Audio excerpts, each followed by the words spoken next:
Maybe what the Giants need right now is the Dodgers. Something to ignite the fire. Something to create momentum. The orange and black need to look across the field and see some Dodger blue.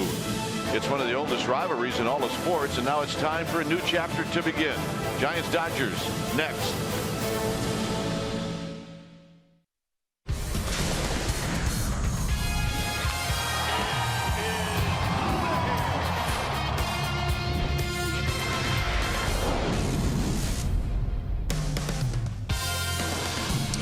Giants are back home. We're at the corner of 3rd and King, back at AT&T Park. Welcome to NBC Sports Bay Area, powered by Xfinity.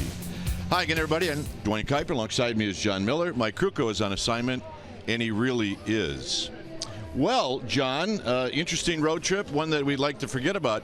So what happens is now the Giants have made some roster moves, and there's one guy everybody's dying to see, and that's Christian Arroyo. Well, he's here, and as Bruce Bochy said before the game, he sort of forced their hand, the fact they got off to a slow start, and the fact that he's hitting a cool .446 for Sacramento, or he was, because he's here now. He'll be at third base tonight. He had 4 hits yesterday. He's hitting for power. He's doing the whole deal down there. But also remember, he's still only 21. Right. They wanted to give him a little more time down there before they brought him up, and he's here now. And Drew Stubbs, who's not 21. He's been around for a while. He broke in 2009, beat the Giants in his second game in the big leagues with a walk-off home run. So the Giants know about him. Drew Stubbs, who is fast, he's an excellent center fielder, and he has so much experience. He'll be starting in center field tonight. All right, stay tuned. We'll take you to our NBC Sports Bay Area studios. That's right. We're going to do all of that. And we're going to do that for an update right after this.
Sorai's former Giant, now Dodger. That's a little tough to say.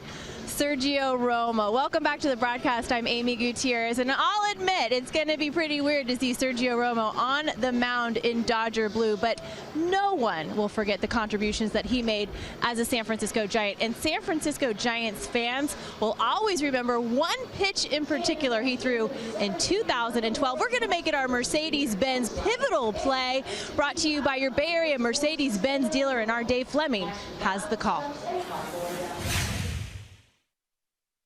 2-2 pitch on the way. Cabrera takes strike three called, and the Giants have won the World Series in Detroit. And the celebration begins as the Giants mob the mound. Cabrera strikes out looking to end it. And not only have the Giants won the World Series, they have swept the Tigers in 4 games. Well, that's a moment Sergio Romo said today he will never forget as well. I had a chance, obviously, to catch up with him, and he had a message for the San Francisco Giants fans. Here's a look. From the bottom of my heart, just thank you. You know, I had a lot of fun being here. You know, those times don't go away. All the cheers, even the couple times where I was let know that I didn't get the job done. There's motivation. You know, I wanted to put on a good show every time I got out there. Every time they said, "Hey, get the ball," I tried my best. I left my heart out there every time. That's what's up. You know, I made it home in San Francisco, and I'm glad you guys are all a part of it. So I appreciate it. Thank you. Well, it's almost game time. Mike Krukow on assignment this evening. You'll get John Miller and Dwayne Kuiper. They'll have lineups. First pitch, a new looking lineup as well. Stay with us.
Is brought to you by Southwest. Yes to low fares with nothing to hide. That's transparency. By Jack in the Box. Come try the new guacamole and bacon chicken sandwich only at Jack in the Box. And by the 2017 Jeep Cherokee with an EPA estimated 30 highway miles per gallon. All right, back here at AT&T Park. Giants take the field. On the hill will be Matt Cain. Our game time weather is presented by the Santa Cruz Beach Boardwalk. The boardwalk is open. Visit beachboardwalk.com for park hours. 59 degrees here at the yard. It's a chilly night. Winds are brisk, and it is mostly cloudy. Let's take a look at the batting order for the visiting Dodgers, brought to you by Southwest Airlines. It'll be Andrew Toles in left field. Corey Seager, shortstop, off to an excellent start after having a great year last year. Justin Turner is red hot, third base. Yasmani Grandal hitting cleanup, the catcher. Adrian Gonzalez, first base. Yasiel Puig, right field. Chase Utley off to a real slow start. 1 hit, 28 at bats, second base. Kike Hernandez in center field, and Yoon Jin Ryu, the South Korean born left-hander, is on the mound. And Matt Cain coming off of a couple of really nice starts, including the last one. You can see his numbers. He's 1-0 with a 3.31 earned run average. He's going to have a tough task. This is a lineup for the Dodgers that can break out some pretty tough left-handed hitting. So Cain with the first pitch of the night. Ball one to Andrew Toles.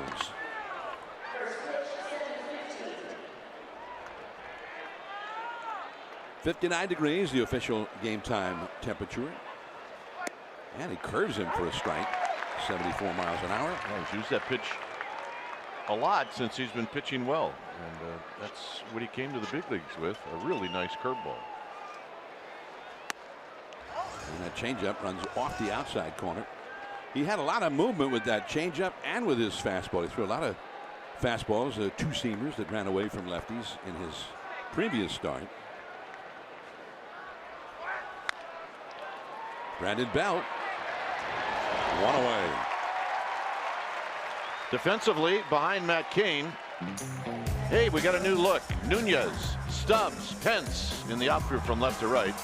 Welcome, Christian Arroyo. It'll be Arroyo, Crawford, Panic, and Belt. And it'll be Buster Posey behind the dish with Matt Cain on the mound. First thing you notice when you see Arroyo at third, that's a homegrown infield. The Giants, who, when Matt Duffy was at third, that was a completely homegrown infield. Yep. And it was fun to see. And the guy who's been playing third base since they traded Duffy, Eduardo Nunez, is in left field tonight. Corey Seager, the young Dodger, who he was so good last year that some people thought Rookie of the Year. I want to vote for him for MVP. You know what? And if you'd have done that, I don't think too many people would have argued with you. He hit .308, 26 homers, 72 batted in. Cain hangs that curve way off the outside. .365 on base percentage. And he was in there day in, day out. He had 627 official at bats. Corey Seager. Change up, base hit. Well, it crossed him up. He hit it really to straightaway shortstop where nobody was. Well, the thing that Seager does so well, he's got really good power, but he waits nicely and he just strokes it the other way. It's a beautiful swing.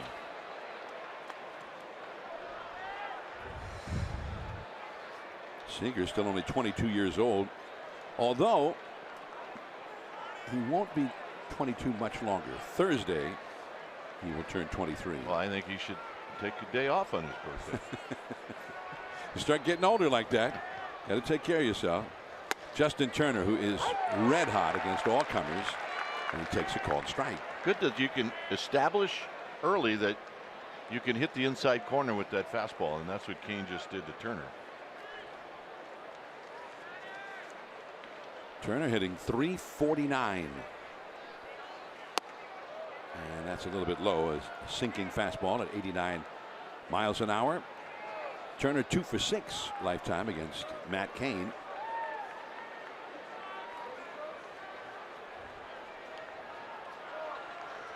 Cain's first start of the year, not so good. His second start, much improved, and the third one, excellent.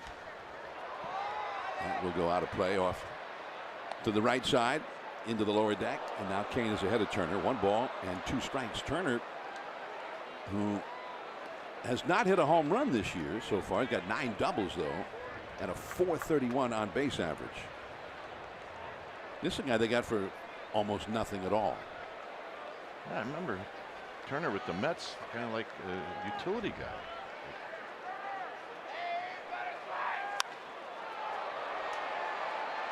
Here is Drew Stubbs, and that is out. Number 2. Stubbs, a lot of experience as a center fielder. He came up as a center fielder with the Reds. We saw him. He got his first start against the Giants the day he was brought up from the minors in Cincinnati. Got a base hit, his 3rd at bat against Barry Zito. Then the next day he was back in there again, and he ended the game with a walk-off homer in the 10th inning. Yeah, for people that don't know much about Stubbs, is one thing he can do and do very well is play center field. So here is Yasmani Grandal, and the count is 0-1. He'll swing and miss. He'll connect a few times, but the one thing that he can do is play center field. He's got excellent range. He got speed and a lot of experience. Came up in 2009. Change up off the outside. Grandal is a guy who doesn't hit for average. He's hitting .250 right now, but he gets a lot of walks. He sees a lot of pitches. He's got a .368 on base percentage, and if you make a mistake, he can launch it. He's got 3 home runs and only 48 at bats. Now that was a sharp 74-mile-an-hour curveball, biting down and in. Yeah, it's interesting how this is what Matt Cain came into the league with, and as he's towards the end of his career, he goes back to it. That was a beauty. It's a beauty. 1-2 the count now. Seager at first, and Cain drives him back to the bag. By the way, Matt Cain probably wouldn't really appreciate saying that he's towards the end of his career. He's still a young guy. He might pitch another 5 years or 7. So he's already pitched what? This is what, his 12th year? Yes. So yeah, he might only have 8-9 years left. 1-2 the count. And it's off the inside. Best way to describe Matt Cain: one, now a manager for a number of years, is the one who caught his first win in Mike Matheny, and Matt Cain played with Barry Bonds. Not many current Giants can say that. Oh. Let me see. Let me add them up. Yeah, well. 1. Curve struck him out looking. Grandal did not like that call from Todd Kitchener. The Giants are coming up. Pence in the leadoff spot, then Belt and Nunez when we come back.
And the Giants batting order brought to you by Southwest Airlines. It'll be Pence in the leadoff spot. Things are being shaken up a little bit. He's been getting on base a lot. Right field, Brandon Belt. First base, Eduardo Nunez in the 3rd spot. In left field, Buster Posey catching. Brandon Crawford at short. Christian Arroyo makes his major league debut. At 3rd base, hitting 6th. Joe Panik, 2nd base. Drew Stubbs makes his Giant debut in center field, hitting 8th, and Matt Cain, the pitcher, bats 9th. Take a look at the lefty Ryu. He's 0-3, so he's off to a rough start. Look, this guy hasn't pitched in a couple of years. He had one start last year. The year before, he didn't pitch at all. So here he is taking on a Giants team that is struggling a little bit offensively, but hits too many. The strikeouts are all right, and look, he's a strike thrower. One thing about Ryu is he is going to try to get you off the fastball. It's Toles, Hernandez, and Yasiel Puig in the outfield from left to right. Turner, Seager, Utley, and Gonzalez third to first. Grandal will catch Ryu. Ryu is 30 years old, from Incheon, South Korea. And the Dodgers picked him up in time for the 2013 season. He was 14-8 that year and 14-7 the next year, and pitched only one game the next 2 years. He got injured during spring training in 2015, had surgery, came back in midseason last year, made one start, and went right back into the disabled list for the rest of the year afterward. So here he is, his fourth start this season. Just on the outside for a called strike to Hunter Pence at 90 miles an hour. The Giants scouting reports on Ryu say that he's not throwing the same fastball that he threw before the surgery, where he could often be 93, 94. Pence pops it up foul off the right field line.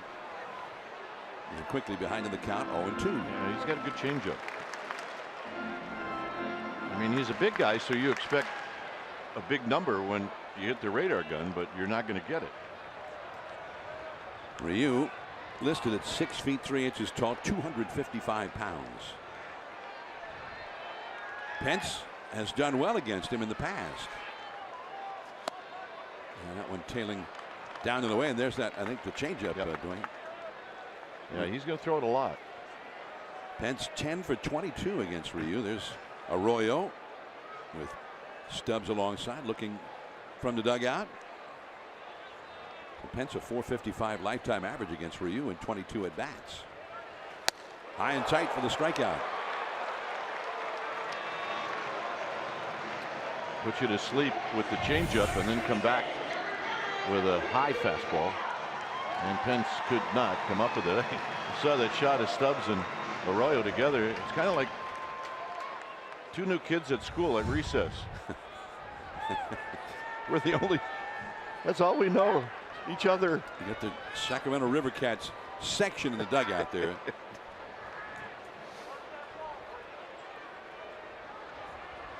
So here's Brandon Bell. Nothing. They've got the overshift on for Bell. Nobody's at third base. And the curveball called a strike. Oh yeah, he's got that too. So the curveball was at 71 miles per hour. The changeup's at 80. And then, you know, if he gets the fastball up, you can get a swing and miss strikeout like he did against Pence. And he was hoping to get one there from Belt, but Belt checked his swing. Kerwin Danley ruled in favor of Belt on that one on the appeal. The shortstop, Seager, stays at shortstop. Turner is the guy who's moved over here to basically play the second base spot. Utley is in between on the right side. And that curveball. The ball 2-1. The one thing about the overshifts and the way the Dodgers do it is for for 100 years, when you wrote down 5-3, you knew exactly where the ball was hit when you're keeping score.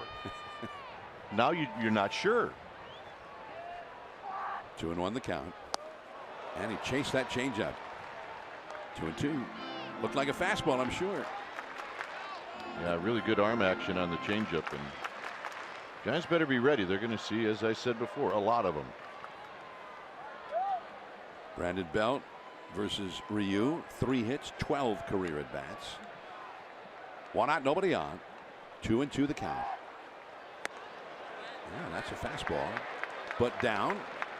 And that may be mostly where he's going to throw that fastball, just a little out of the strike zone, a little below, a little above. There's Eduardo Nunez on deck. Now keep an eye on what Ryu throws here. It's either going to be a fastball or a changeup. Grandal drops aside, and that changeup is in the dirt. Well, he's halfway there. Well, maybe it's a curveball. But one thing Bell can do is he can take a walk. That's the 13th walk that he's drawn this year. Even though his batting average only 243 at the start of the day, his on base 354. And Bell is tied for 5th in the National League in drawing walks. So here's Nunez. Nunez has not been hitting lately. His average down to 279 after a red hot start. And it's 0-1. Nunez looked like Ryu got on him a little quicker than he thought. I don't know if it was a quick pitch. They throw him a 91-mile-an-hour fastball. Ryu may have planted the seed that, hey, you shouldn't sit on my fastball. I'm not throwing you a fastball.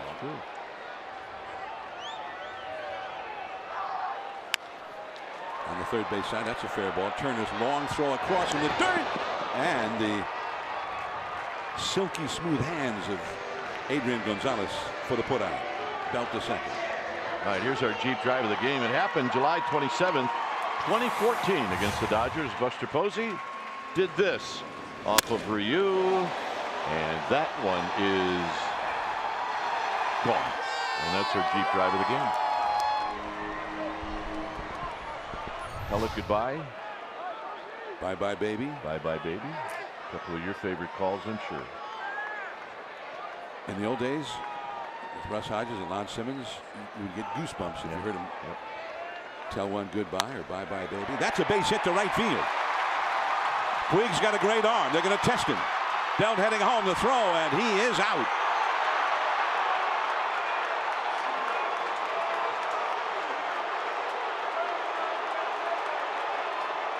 And that ends the inning.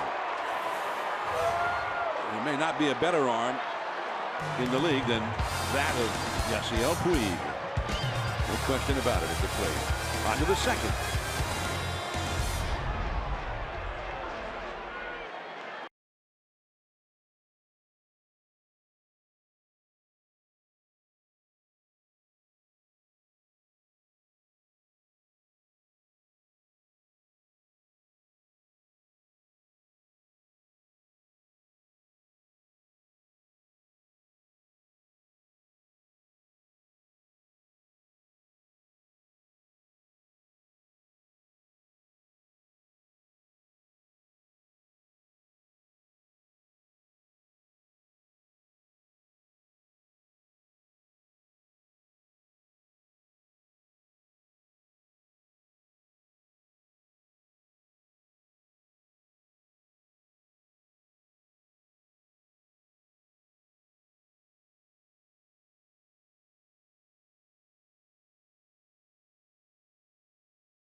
Tribute to Sergio Romo, and then as you can see, Romo stepped out, left his cap, checked the Giants dugout, and he really received a great ovation. And I think there was, I don't know if Romo was a little worried about how he would be received, and I know he's got to be thrilled at the reception. It was great. Giants fans, do not forget. Do they want him to probably give up a couple of home runs tonight? Probably. But they don't forget. They don't forget.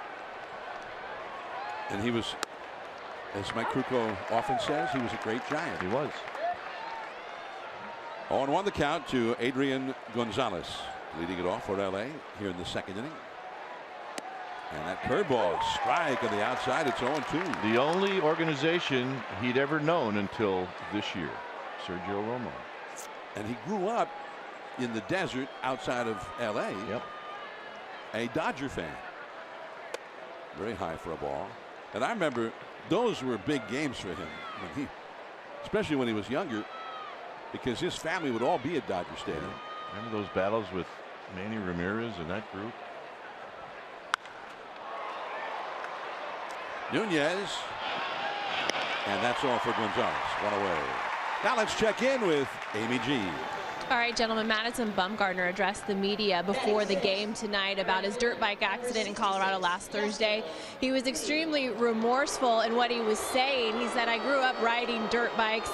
It was not the most responsible decision I've ever made, but there was no intention of actually getting into an accident." He said he wished he had a better story for us, but it was as simple as he lost control of the bike. He expressed a lot of remorse. He spoke to the team about it, told them his message as well. There is no time frame for when Madison will be back. He said he's still sore, but feeling better every day. The focus right now, gentlemen, to get better as fast as he can. Guys. Yasiel Puig into shallow center. Drew Stubbs, and that is out number 2. Thanks to Amy G for that report. And here's a look at Madison Bumgarner here at the ballpark before the game with the press. Terrible. It's obviously that was not my intentions when we set out to enjoy the off day, but you know, I realize that's definitely not the most responsible decision I made, and you know, it sucks not being able to be out here with my guys and try to help us win some games. And you know, it's just very unfortunate. You know, I've talked to a lot of them, and you know, they know where I'm at, and everybody's been super supportive too, the organization, the guys, everything. So well said. And I think he just soon would not have had to been out there with all the media, but he did it and took it as a responsibility. Well, you have to tell the truth. You know, the Giants went through this, you know, with Jeff Kent, and to come out immediately and say, look, this is what happened. It's the only way you can do it. But they being the fans and the media, they needed to hear from Madison Bumgarner, and I thought what he said was fabulous. 3-0 the count to Utley, who has only 1 hit so far. I saw him right after he visited with media, and I said, "Hey, how you doing?" He says, "You're doing way better than me." Not that many professional athletes in their primes tell me that I'm doing better than them. Let me tell you, there's ball 4 to Utley, who is thrilled to get on base with a walk or any other way, seeing as how he has only 1 hit in 28 at bats. That's his 3rd walk.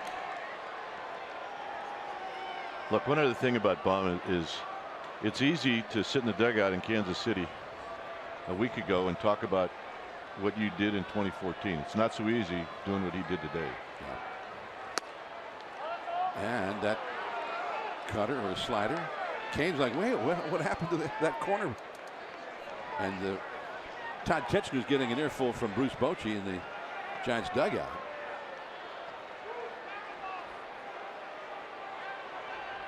One ball and no strikes. And that's in there to Kike Hernandez. Hernandez is hitting .286 with a couple of home runs. Let's see where that pitch was, John, on the previous pitch.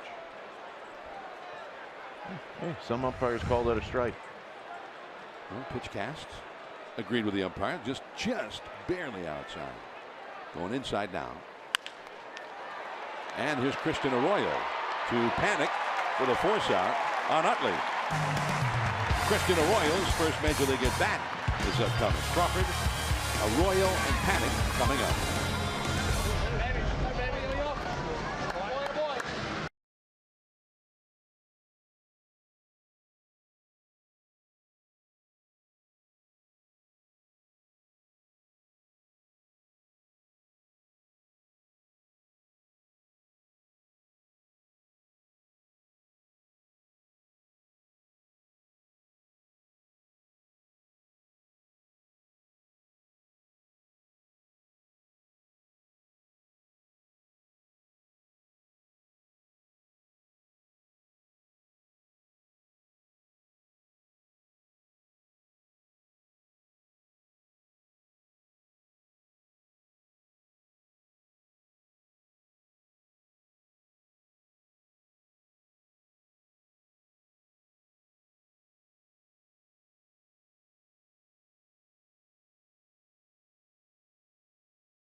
Imagine some butterflies for this young man. He's only 21. Kid from Florida, Christian Arroyo, as he greeted some of the guys that he played in the minor leagues with. He certainly has played with all of these guys in spring training. But this now officially is the big stage. He gets a hug from the Thrill. Here he takes the field for the first time. And as John said, he's going to get a chance to hit this inning for the first time. So it's good to have this kid here. And I'm sure the Brett Grims, the clubhouse guy for the Giants, is not going to lose money on razor blades. It almost looks like he's a relative of Dave Fleming's, doesn't it? It does. Brandon Crawford, big sweeping curve from Ryu. Ball one. Crawford hitting .250. He has not had many hits lately. 2 for 13 lifetime against Yunjin Ryu. Nothing score second inning. Another curve in the dirt. 2-0. Arroyo on deck, and then Joe Panic due up third of the inning. And the Dodgers are not into the. There's Arroyo anticipating his first major league plate appearance. AAA, he handled himself very well. 16 games, he was hitting .446.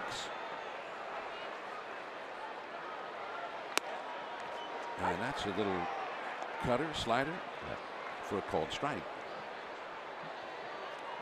I think that's the one thing Arroyo's going to find out. You get ahead in the count here at this level, and you're not. You may not see a fastball like what happened with Crawford on that 2-0 pitch. 2-1 the count. Oh, got the call on the outside with that fastball. It's 2-2. Crawford said something to Titchener about that one.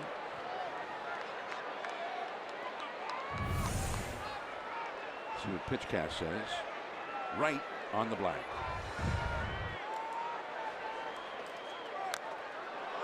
And a low changeup. He did well to fight it off. Stay alive. Yeah, that's what you hope you do. You don't want to put that one in play. Foul it off. Give yourself a chance to take a better swing on the next pitch.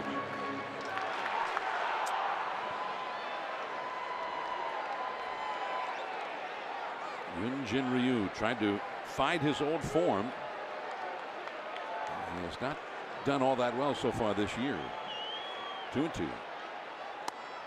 And he tries to tantalize him with that fastball away, and he's out of the strike zone with it. Full count. The thoughts of a young man about ready to take his first big league at bat.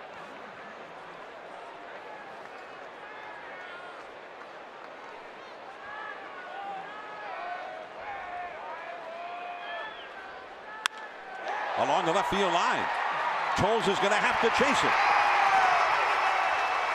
Crawford will pull up at second with a stand-up double. And that is prelude to Christian Arroyo's first at bat. Batting sixth, third baseman, number 22, Christian Arroyo.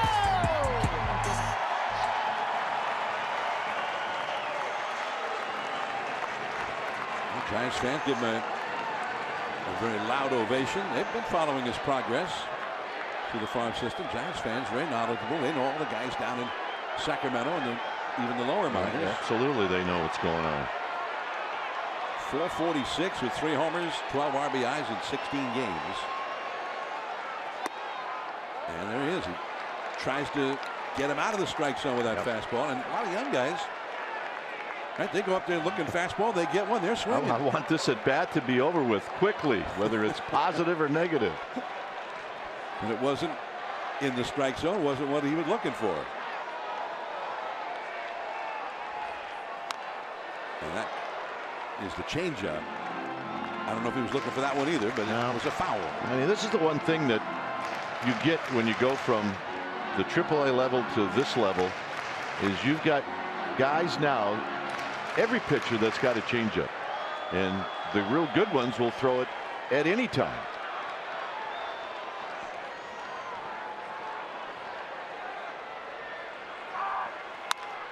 Well, that is a productive out.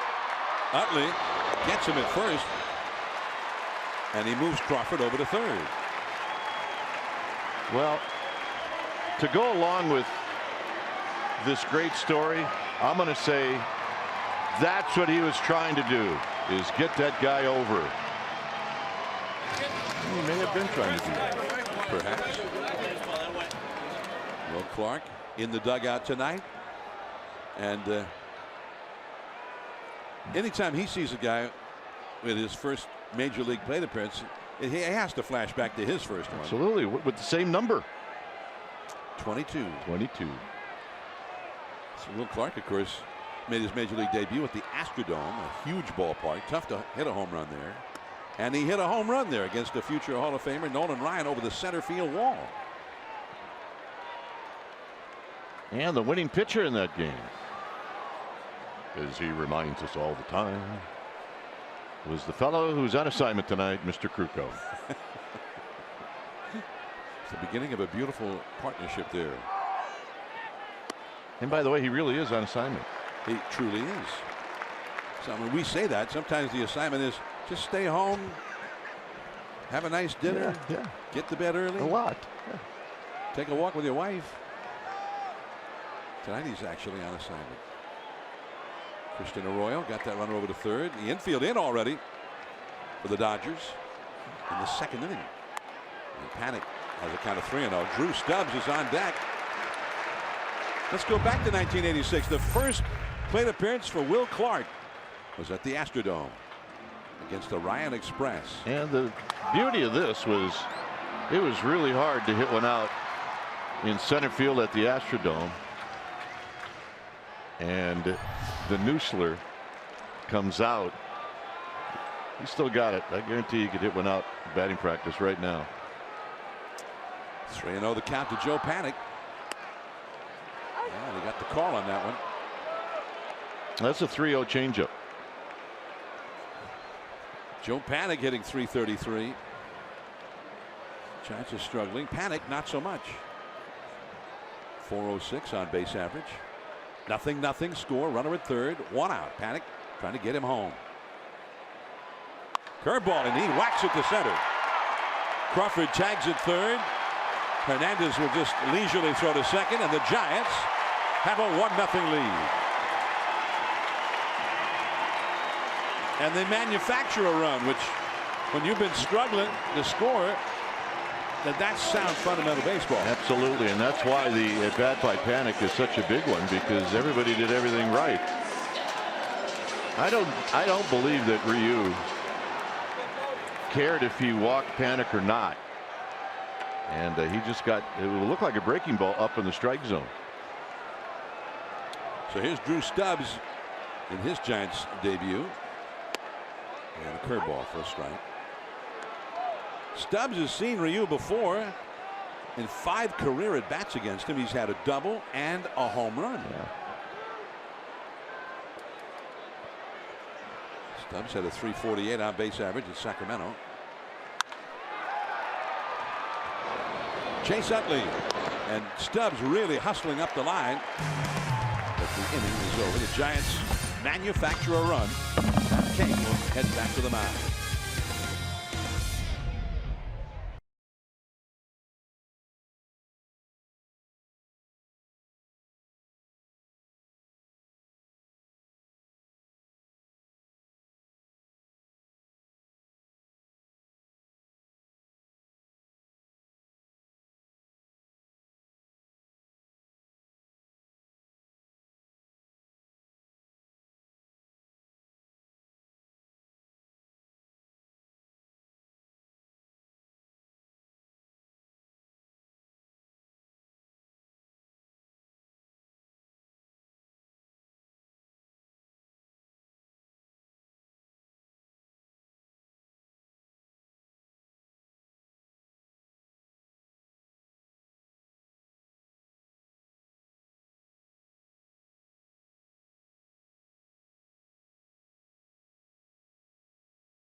NBC Sports Bay Area is brought to you by Toyota, the full-line automaker with the longest-lasting vehicles in America. Toyota, let's go places.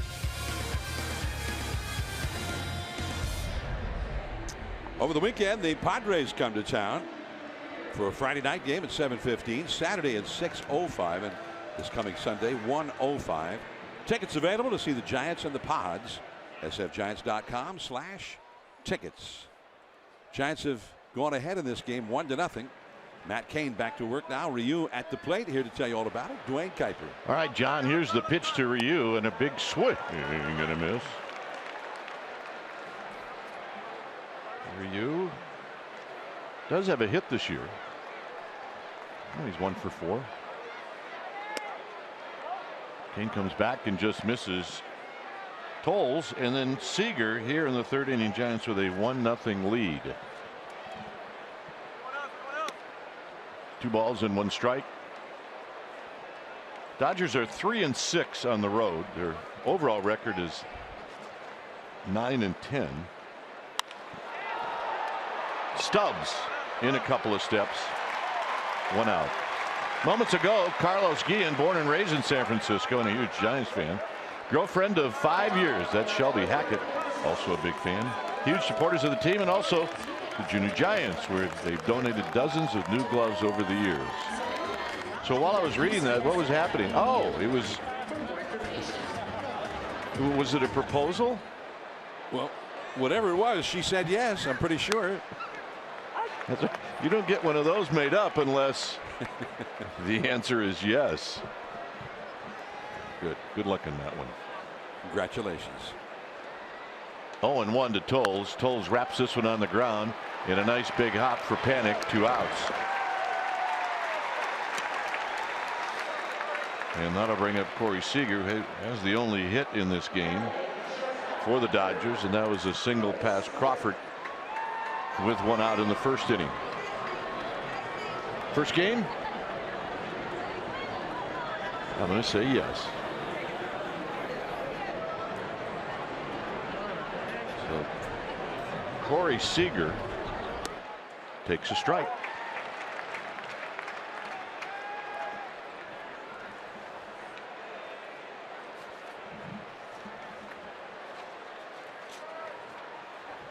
Turner would hit if Seager reaches, and that pitch just misses. The Dodgers are coming out of Arizona, where they lost on Friday and Saturday, and they won the ball game yesterday at Chase Field 6-2. There's that healthy rip we were talking about that Seager takes, and he fouls it straight back. The former Arizona Diamondback Brandon McCarthy's thrown the ball extremely well. He got the win. McCarthy was the stopper for them yesterday. They got clobbered Friday and Saturday. Yes, they did. And that will end the inning as Seager gets caught looking. Cain with his 2nd strikeout. The happy couple. Congratulations. Way to go.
Padres on this date in 1958. This happened. John Miller was 7 years old.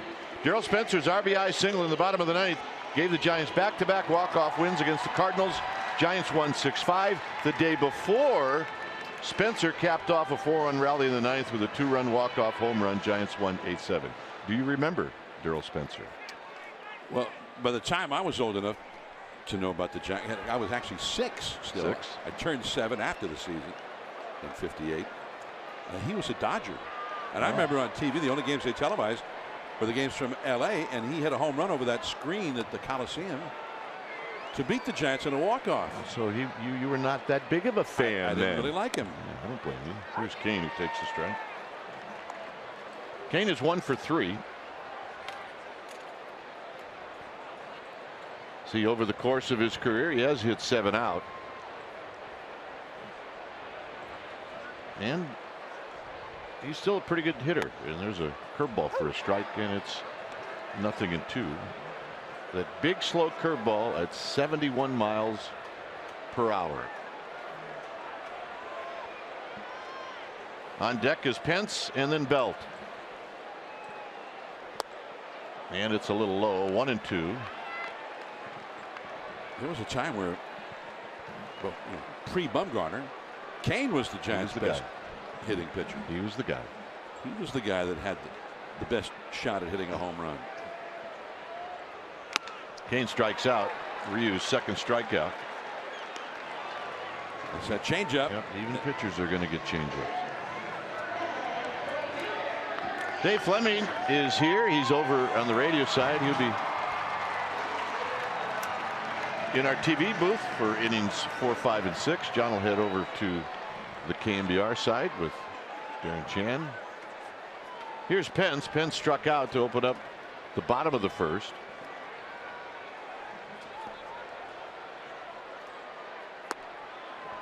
Tries that backdoor breaking ball. 1 ball and no strikes. Beautiful night to be back after a rough road trip where the Giants won the first game on the trip in Kansas City, and that was it. There's a strike, evens the count. Just being here was uplifting. I'm telling you, you're right. Just actually knowing your destination in the car was uplifting. It's a beautiful day. Swing and a miss, 1-2.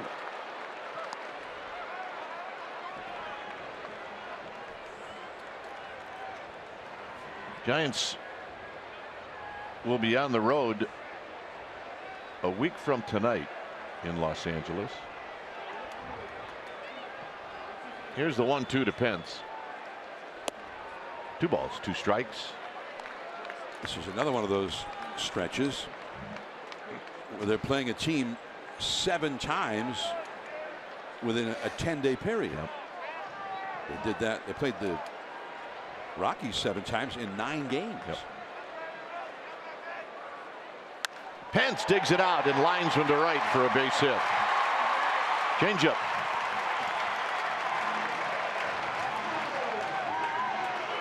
Coming up Wednesday night, our annual Bay Area Unite Night with the Warriors, presented by Pete's Coffee, a special event package.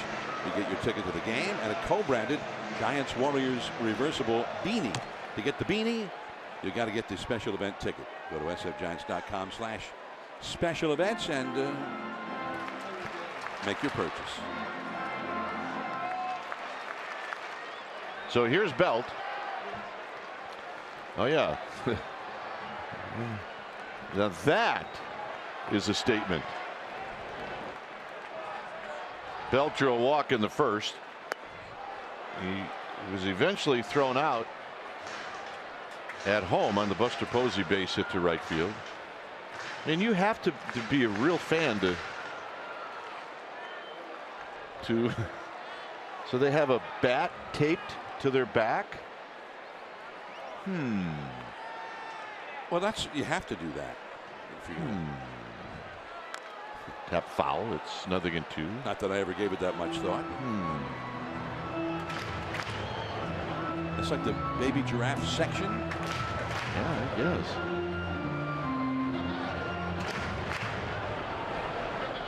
Huh, maybe that's mom and dad giraffe. Thinking about a baby giraffe. 0-2 to Belt. Gonzalez holding on Pence. That's where they're sitting. And it's high, so that is the giraffe section.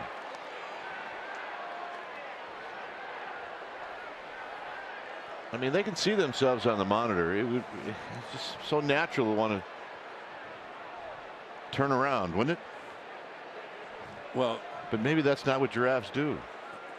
They're here to see one guy. That's right. Good point. And it's high again, 2-2.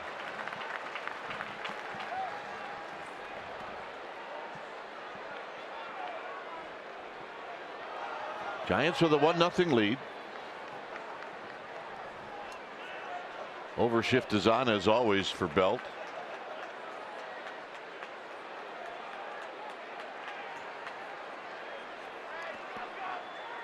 Belt hits this one on the ground, foul.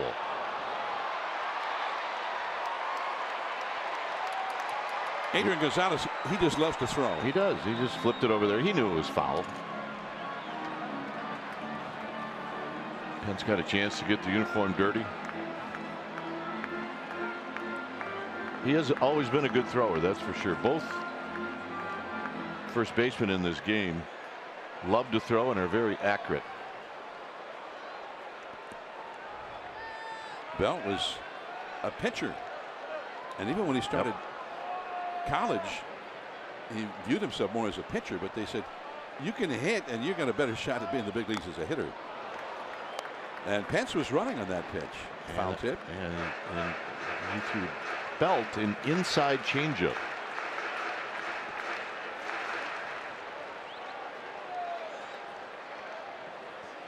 Hunter Pence saying, look, if you're going to hit me leadoff, then I should be able to have the green light.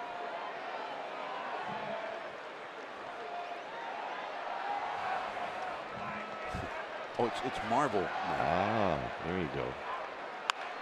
Belt foul behind Phil Nevin.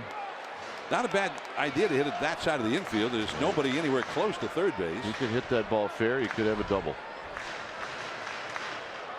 The outfield is shading him toward the left field line. There you see it. The infield is stacked up on the other side. Nobody at third.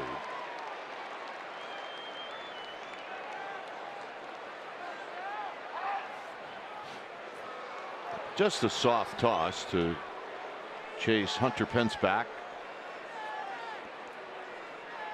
Nunez to follow in the home half of the third inning.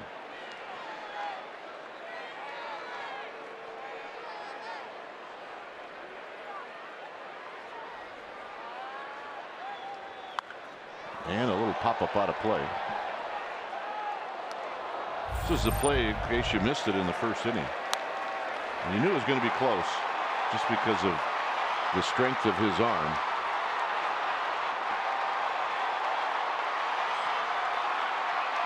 And no replay review needed.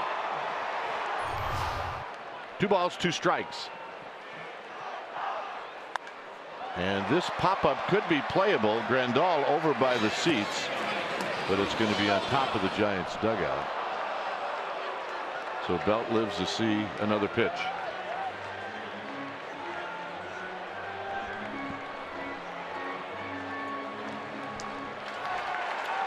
This will be the 10th pitch coming up to Belt.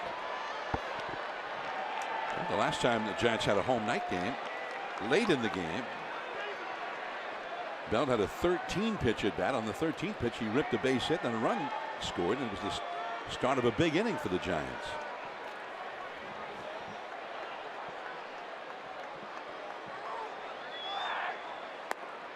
Three and 2. Belt does it again. He gets it to a full count. And this next pitch will be the 20th of the inning for Ryu. So it's become a stressful inning for him and a stressful sequence versus Belt. It's likely Pence is going to go.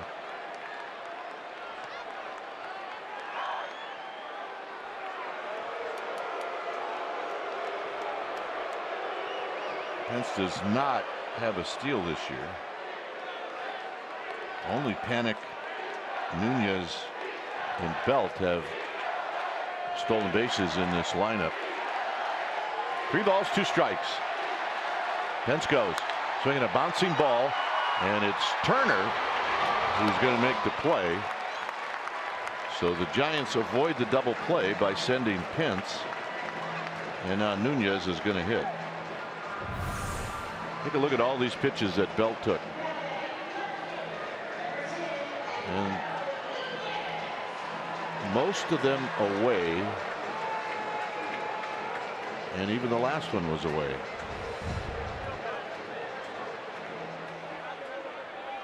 Here's Nunez. Nunez rolled out to Turner in the first inning. Giants have had a runner in scoring position now 3 innings in a row.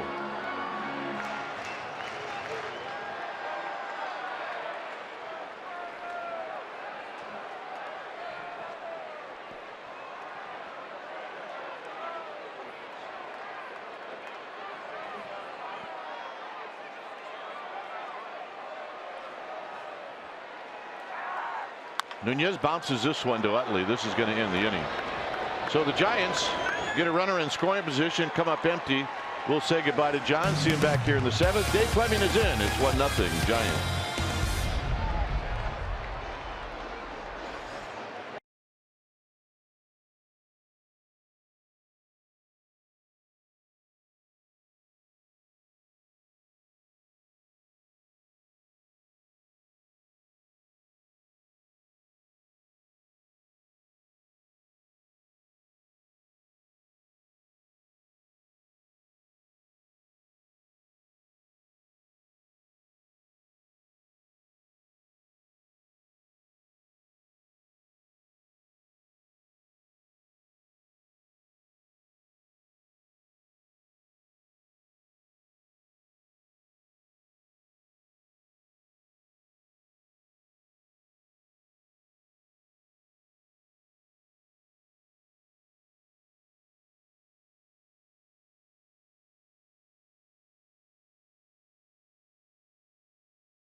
Baseball on NBC Sports Bay Area is brought to you by Kelly Moore Paints.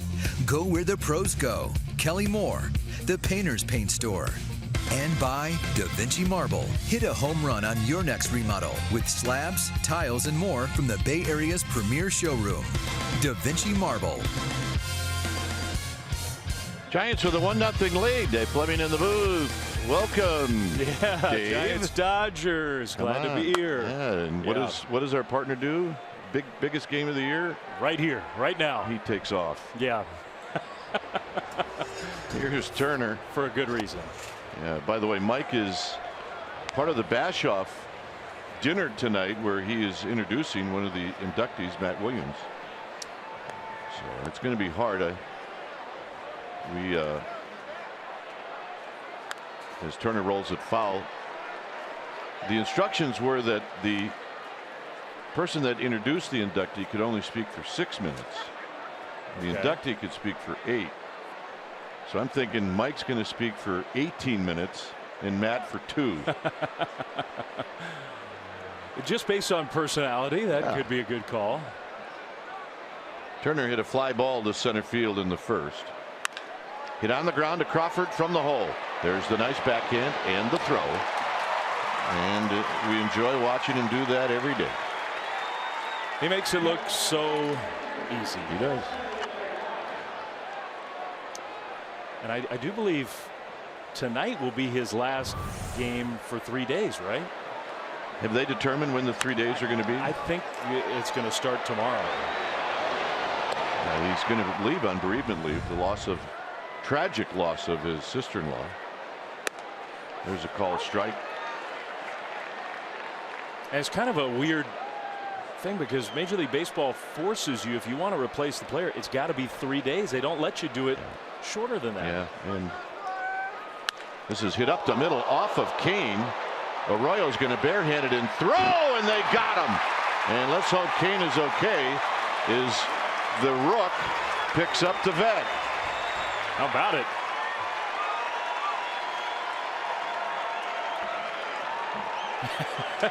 There's a highlight for your first big league game. That's awesome. Take a look at our Toyota Exmo on this throw by Arroyo. Kane watching from the seat of his pants. Very nicely done. Oh, chest bump at the end of it. There's the youthful enthusiasm. Yep, you got to have it. Had Kane not knocked that ball down, it would have been right at Brandon Crawford. But of course, your reaction time as a pitcher is to try to catch it or knock it down. There's a strike call. I mean, take a look where Crawford is. He's going to be right at him. Instead, Kane's got to be thinking, this is just bad luck. And then Arroyo saves the day. 1 ball and 1 strike to Adrian Gonzalez, who hit a fly ball to Nunez in the 2nd inning.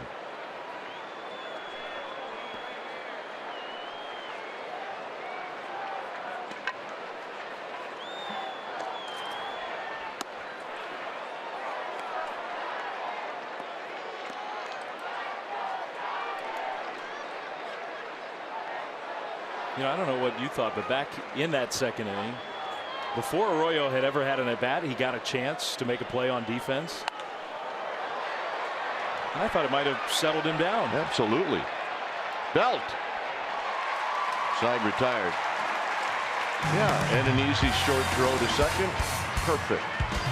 Posey, Crawford, Arroyo coming up.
Is presented by the authority of the San Francisco Giants and may not be reproduced or retransmitted in any form. And the accounts and descriptions of this game may not be disseminated without the express written consent of San Francisco Giants Baseball Club, LLC. Here at the ballpark, the Giants with a 1-0 lead.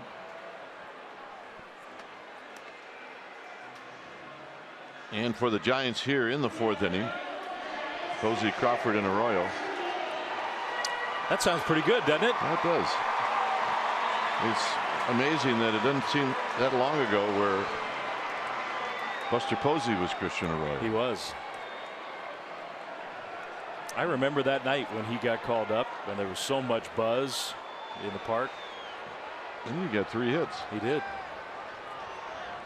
You got to hit tonight to right field. And he pops this one up to right. Puig will have plenty of time to get underneath it. And he makes the catch. All right, let's check in with Amy G. Amy.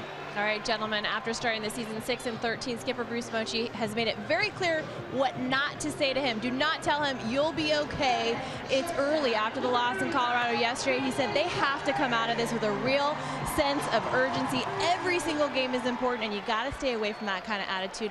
Dave and Dwayne, you know him so well. No matter what's going on, he is a no excuses kind of guy. He's not, and I feel bad now because after the game yesterday, I said, we're going to be okay. It's fine. It's early. Here's Crawford, who takes low. It's games. You see the slow start. Yep.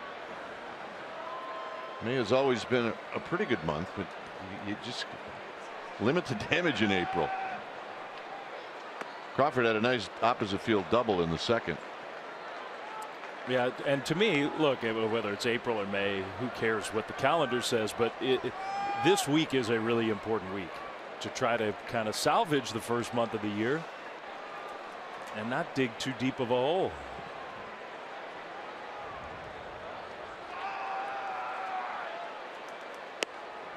I was never more convinced than this weekend, where when you go into Colorado, don't think about taking the series. Don't think about a sweep. Win one game. Win one game. Driven to right, but Puig had Crawford played perfectly. Tough break for Crawford. 2 outs. You know, that sounds like a defeatist attitude, but in that place, with as good as the Rockies are playing right now, you win that Friday night game. Okay, so you lose 2 out of 3. You just don't get swept. And I am convinced it's not Bumgarner's fault. It's not, but I'm convinced that news, when it happened, when everybody found out, I mean, it was a big time distraction. It was a stomach punch. There's no doubt about it. Here's Christian Arroyo, who takes a strike. He hit a slow roller to second in the second, and it was a productive out. It moved Crawford from second to third, and then Crawford scored on panic sacrifice fly.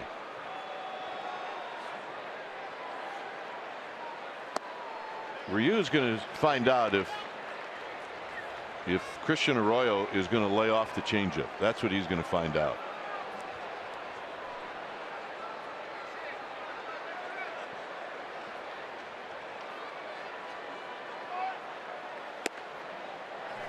So far, what's the answer? So far, so good. 2 balls and 1 strike.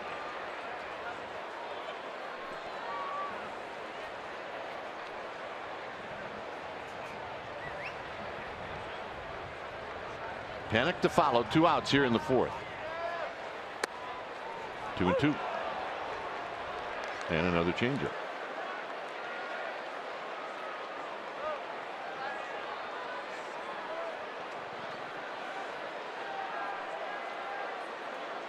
The pitch number 61 for Ryu. Slow roller to second. And what do you think that pitch was? Changeup. A changeup. 1-2-3 inning for Ryu. Kane will go after Yasiel Puig when we come back. 1-0 Giants.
The fifth. Here's our cold hard facts, and they're brought to you by Clean Crisp Coors Light.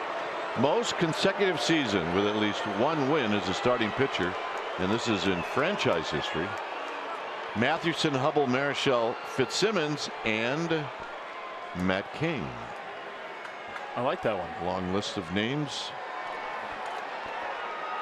Here's Puig. Puig hit a pop-up, and this is not a pop-up. It's a line drive into right field, and Puig is going to be held to a leadoff single. Second hit in the game for the Dodgers, and that'll bring up Chase Utley.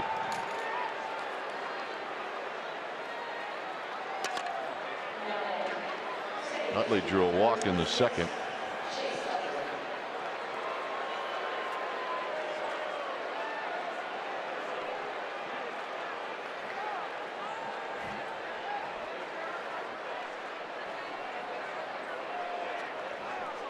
Just setting you up. It's your inning, pal. I only call Puig's at bats, by the way. Well, let's hope that's the last one for a while. So my turn, huh? Yep. Chase Utley, who walked his first time up, and he jumps ahead of Cain. Ball one. These two have had a lot of history together. And that graphic we showed 13 years in a row with at least one win for Cain. I mean, the Utleys, the Adrian Gonzalez's of the league, the guys who really have been around a long time, they have faced Matt Cain a lot. A lot.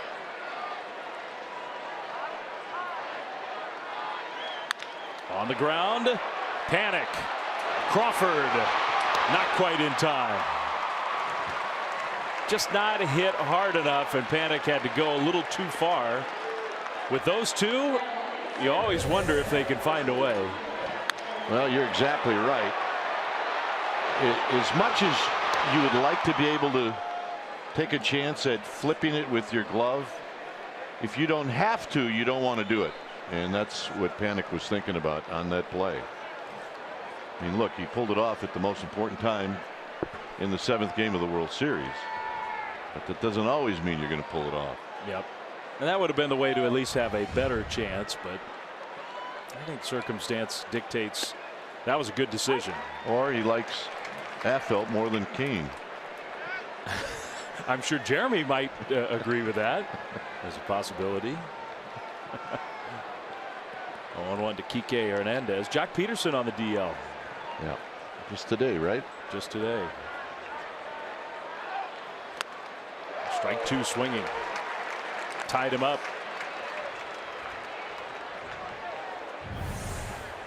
Here's what Dave said, tied him up. That's right. That pitch working back to Kike Hernandez. That's been the main difference maker for Matt these last two starts. That two-seam fastball. 0-2. Going back in. Not a bad idea. We've seen him do that with left-handed hitters up there, where he goes in off the plate and the movement brings it right back to the corner. He's using that pitch a lot. 1-2. Curve. Hernandez just got a piece of it. He did, and Cain dropped down just a little bit. I think you're starting to see Matt Cain where he's at in his career. Try a few things. And to me, he looks more comfortable doing that. He's got a little swagger back.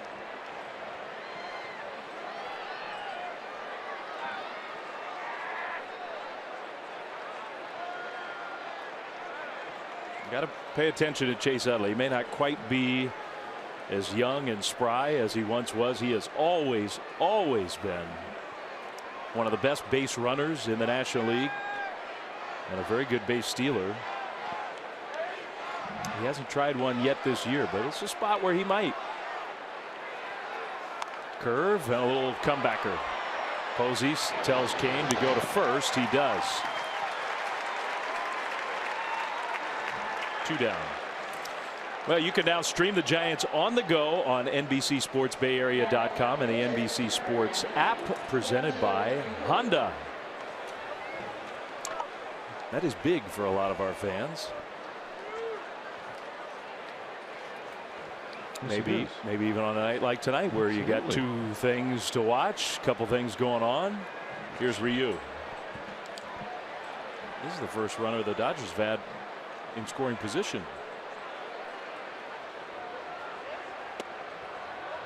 And I think because of that, you see the first pitch curve.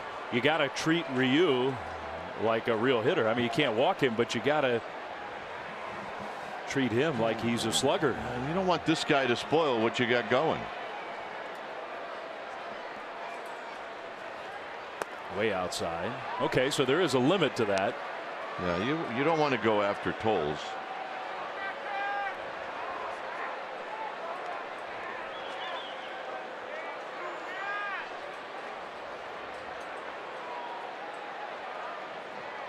Two and 0. That one right in there. And look, I'm a little surprised a guy like Ryu can swing the bat a little bit. He may have been taking all the way. Sure looked like it. It did. He is a good athlete, Ryu. 2 and 2. I think most of the Giants pitchers are not taking in that kind of spot. I believe you're right.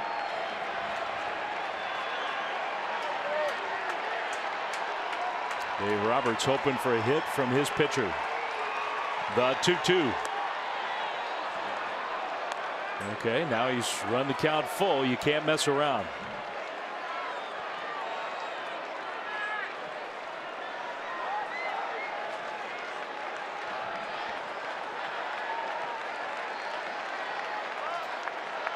Utley at second. 3-2 pitch. Strike 3 called. Got him looking. So it wasn't easy, but he gets the out. Panic and Stubbs coming up. 1-0 Giants.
Here and the first 20,000 fans get a Giants player's scarf courtesy of the Central Oregon Visitors Association. SFGiants.com/tickets, the place to go. So 4 against LA, and then Friday, Saturday, Sunday the Pods will be here for the first time, and those will be really important games. Yep, absolutely. On a beautiful San Francisco night, the wind whipping through AT&T Park, a night where you might use a scarf if you had it. That new Salesforce Tower sort of looming above the ballpark.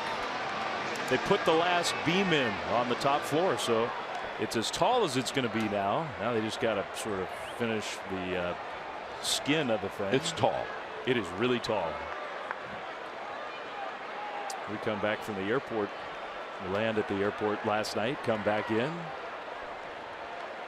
Here's Panic taking a curve high. Look, I live here. I see it every day. But when you're gone for a week and it's lit up and you're driving back into the city, it has changed the skyline. And I think it looks great. Yeah.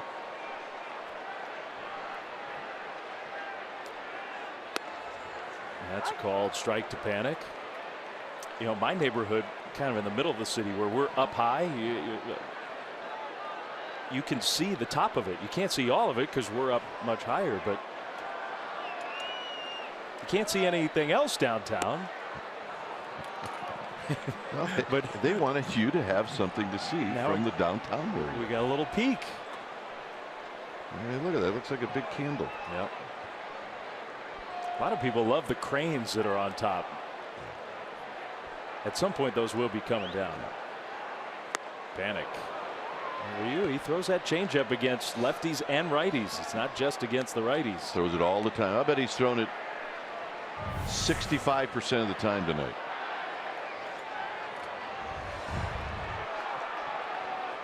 Two and two. Panic, who knocked in the only run of the game, takes a little bit low.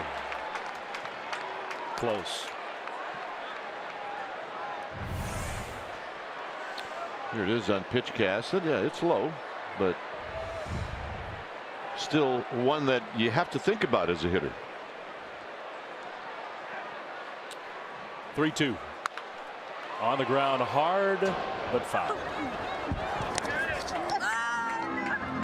All right, nice play. Yeah. If you get the ball and you don't fall over the wall onto the field, it qualifies. That's right. It's like both feet in on a pass to the sideline. Now, did she actually hand it to that Dodger fan? All right, we need an investigation. Wait a minute. This one to Gonzalez. One away. Change up. Over and over again. Now, I will say this. Giants are having better at bats than they did against Jason Vargas, who with the Royals on the last road trip used that changeup, and the Giants were just flailing. Yeah, Vargas was really good that night. Look, you know what? Giants are struggling against lefties. So what are they going to see in this series? All of them. All of them. Dodgers have not made it official, but everybody around the team saying that the young lefty Urias is going to pitch game 4. So that means it'll be 4 games, 4 lefty starters for LA. Wow. Strike one to Drew Stubbs. That's the lefty who's going to go tomorrow. And maybe the Giants have just the guy to take him on. Oh, the secret weapon. The secret weapon. Who took him down last year. In a game that was a lot bigger for the Giants than it was for the Dodgers, but it was still a very big game. And Ty Block outpitched that guy. We have not said that very often in the last got a hit or two, years. didn't He got 2 hits against him.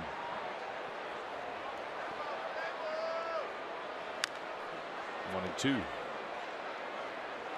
Changeups away, fastballs in. And we're going to see a lot of at-bats from this guy here this week because of all those lefties. Yep. Here's your chance. Take advantage of it. Drew Stubbs. Denard Span still on the shelf. Yeah, not on the DL, but not healthy. Stubbs kind of muscles one behind first. 2 down. It's called a happy hour with Greg Papa, Ray Ratto, Kelly Johnson. Weekdays on NBC Sports Bay Area. NBC Sports Talk just got a bit more interesting. That's right. Papa, Ratto, and Kelly Johnson. Just find it odd that the title would be happy hour when Ratto's involved. It just doesn't seem. Maybe the maybe the imbibing part of it. Here's Kane. Fastball in the dirt for ball 1. Maybe it's the theme of everybody's happy to see Ray unhappy. That's what I'm going with. Okay. I could buy that. I love Ray. I do too. So positive. One of those guys you just want to look at him and give him a big hug. Just don't hang on too long. That's all. He didn't like it. Plus, he's got those sweaters. It's like, ugh.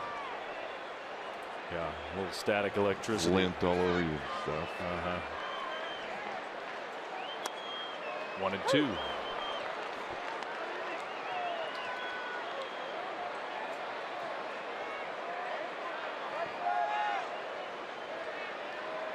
Pence would be next, 2 down. Giants got the only run of the game back in the second. Kane stays alive. Ryu is retired 7 in a row. He's settled in a little bit.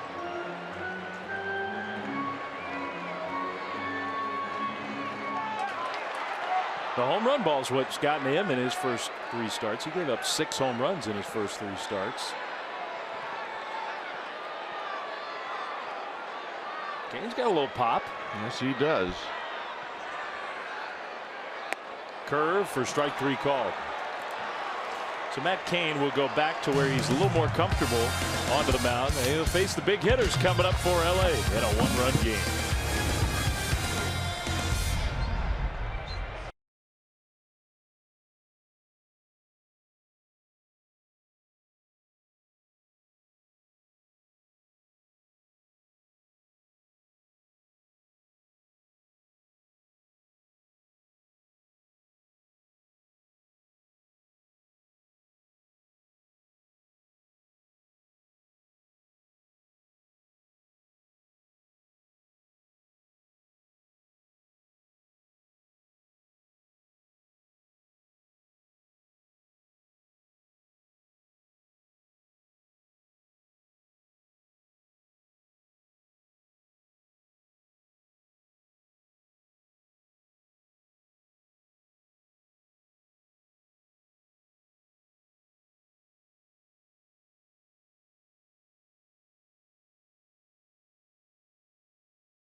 Giants, top of the 6th here at AT&T Park. Time for our Togo's big play the Togo's way. And we'll go back to yesterday. It was Hunter Pence and a very nice catch, which felt like a big play. Now, maybe it didn't turn out to be as big with the way the game played out. But he took away extra bases, saved some runs with Mark Reynolds, who really had a big weekend against the Giants. And considering the knee from the other night, it was nice to see Pence moving around the way he did.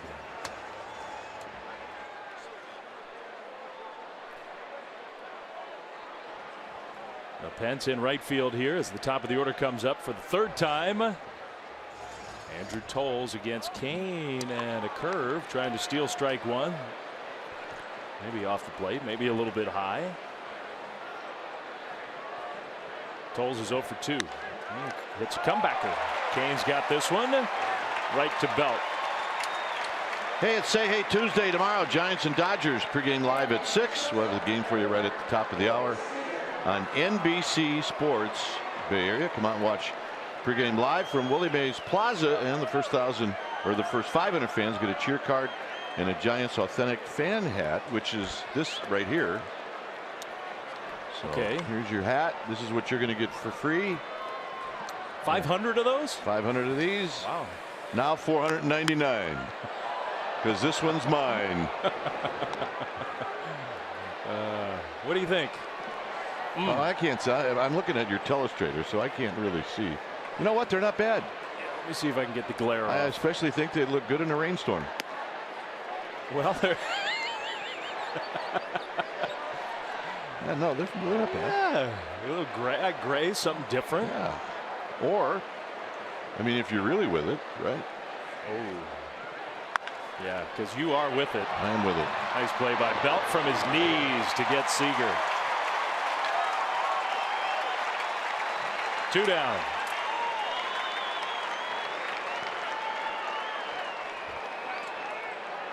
With it meaning I put it on backwards. Yeah. If you're paying attention at home. Our forward right choice, not the hat on backwards. It's this play by Belt. Nice play. Look at the flip. Not a problem. That is our forward right choice. One day he'll win a Gold Glove. I agree. Some of those older guys that have been winning it are going to have to get out of the game, and once they do, he'll win one. Turner to left. Nunez for out number 3. Okay, which do you like better, forwards or that? Or I'm with it. Yeah. 1-0 Giants. Or not.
Baseball on NBC Sports Bay Area is brought to you by the all-new 2017 Chrysler Pacifica. By AAA. Get a free Giants welcome mat. Restrictions apply. Go to AAA.com/Giants or to a AAA branch for details. By Southwest. Yes to low fares with nothing to hide. That's transparency. By State Farm. Combine auto and renters and see how much you can save. Talk to an agent today. By Heffernan Insurance Brokers. Insurance and financial services for you and your business. Visit hefins.com. Well, a look back across McCovey Cove inside AT&T Park on this beautiful Monday night. Giants leading the Dodgers 1-0, game 1 of a 4-game series. First meeting in 2017 between the two rivals. And the top of the order for the Giants. Third look now at Hyunjin Ryu. Pence, who's 1 for 2. Fastball misses, ball 1. And we'll see if maybe that changeup third time through. Well, he really doesn't want to throw the fastball for a strike. He does not. He's not the only crafty lefty that likes to do it that way. We got the call on the breaking ball. Pence didn't like it, but it's 1-1. I think it was a good call, but he also gives you the idea he will mix in a pretty good breaking ball once in a while.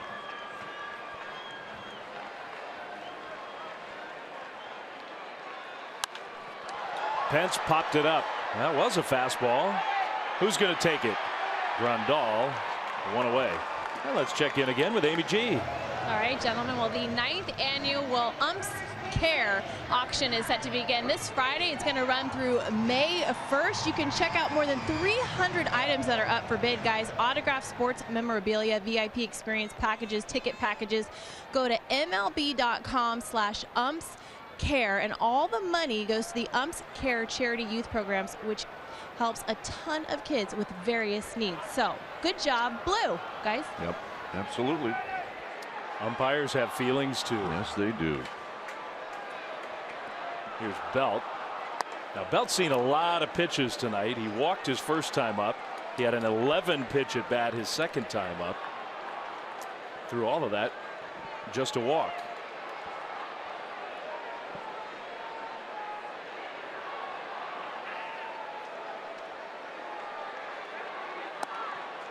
Do you find it interesting that Brandon Belt, and I think when he first came up, and this is now years ago, he had his best at bats against lefties often. He did. And he actually went the other way a lot. He did. And that doesn't happen as much anymore. And at the start of this year, the numbers are way skewed. He's killing right-handers and seeing a lot of lefties, and he's struggled relative to his career against lefties. I think Brandon Belt is sometimes stubborn to his strike zone. In other words, I'm not going to air out on a 3-1 unless I know if it's a strike or not. 2-1, and he lines that one into center field. Take that. Change up. He was on it.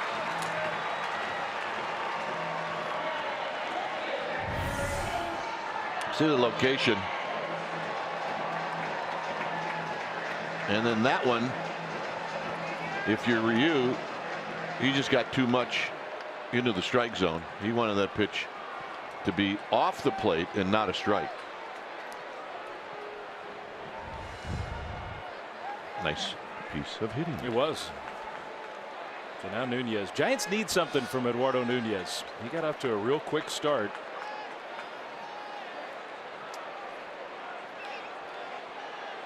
In this reworked lineup, he's hitting third tonight. He's grounded out twice. Ball one.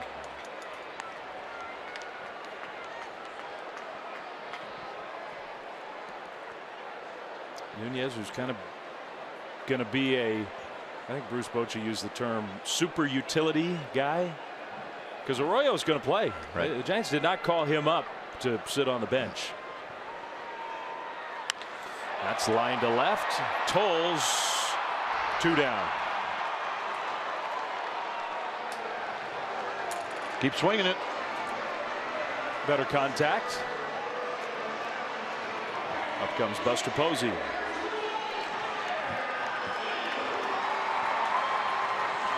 And this is the kind of spot where you sort of feel Buster. He's seen that changeup a few times now. See if maybe he can be on the alert for an early changeup. And he's got 4 lifetime extra base hits against Ryu and 25 at bats. And he got the changeup, but it was outside. Adam Libator just got called up.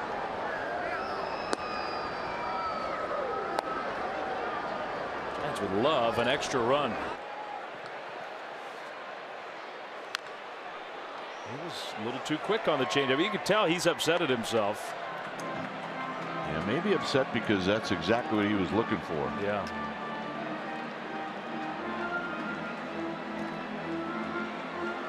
Just couldn't quite time it up.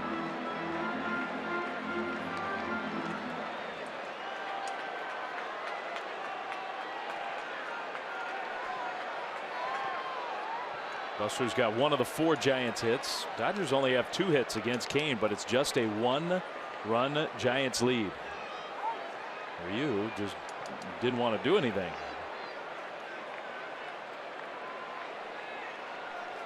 Posey finally asked for time.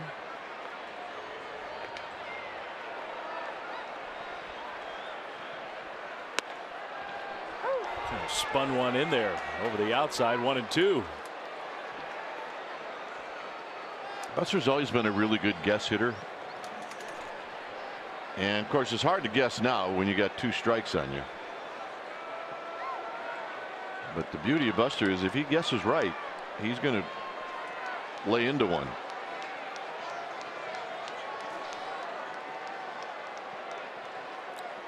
1-2.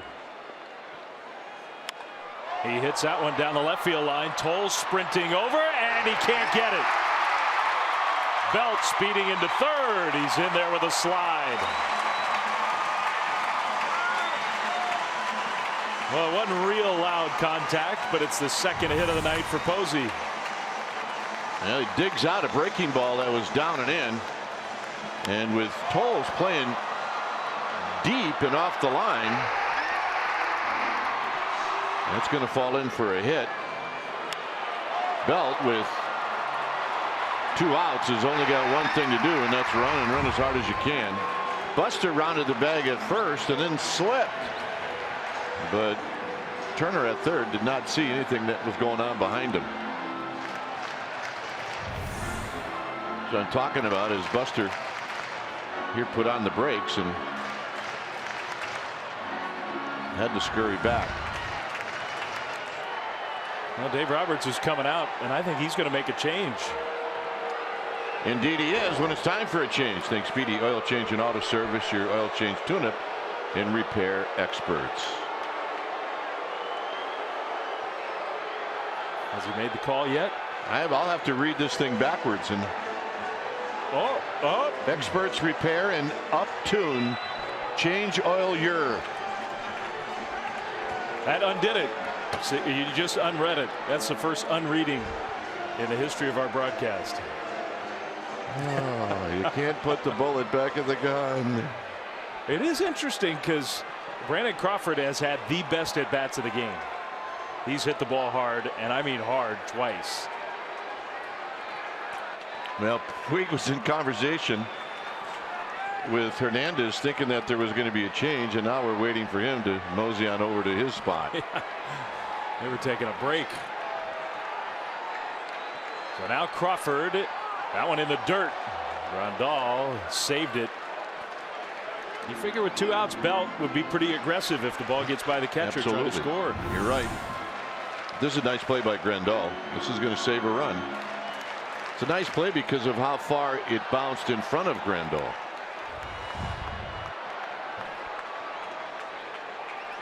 This is a big spot in this game right here. Belt at third, Posey at first, 2 down. Just a 1-run lead for the Giants. Crawford just fouled. Well, no one has had better at bats, and you may have mentioned it against Ryu, than Crawford.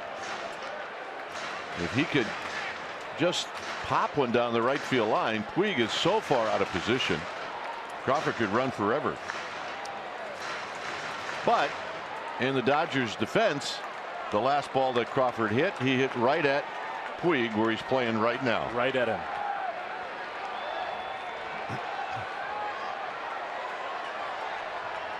Ryu waiting for the pitch he wants from Grandal. Still waiting. Now the 1-1. Just misses outside. 2-1. I think even the way he's taking pitches, he's seeing the ball well tonight. There's the kid on deck. Giants would love it if he gets a chance to hit here.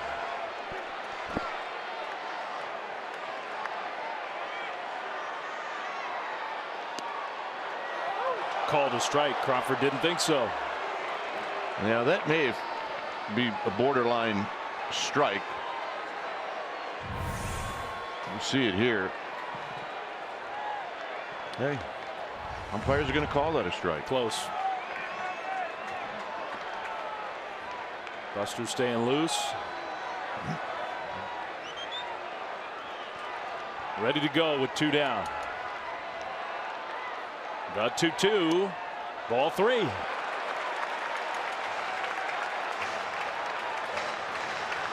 Well, you take a close one and it's a called strike, and what Ryu does is he makes you think long and hard on the next one that you got to take.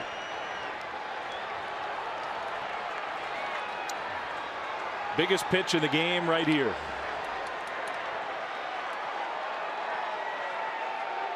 Posey goes. Crawford pops it up. Turner is under it for the catch, and the inning is over. Giants threaten but do not score. John's coming back with you. See you on the wrap. Okay, 1-0 Giants.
Game summary, and it's brought to you by your local Toyota dealer. It's all about the two starters, Ryu and Kane, both very effective tonight. Kane with 2 hits, Ryu with 5. Giants scored their run in the second inning on a Joe Panik sacrifice fly.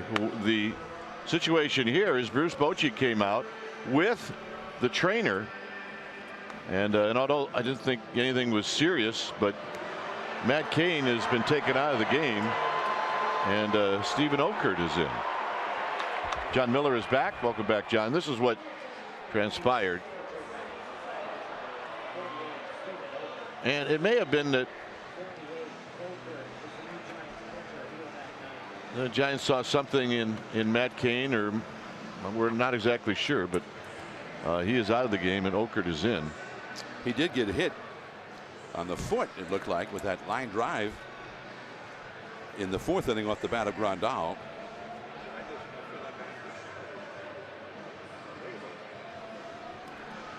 So Okert's going to come in. It's a 1-0 lead for the Giants. When it's time for a change, think Speedy Oil Change and Auto Service, your oil change tune-up and repair expert. So those are the numbers for Okert. And for Okert, this will be his 6th appearance.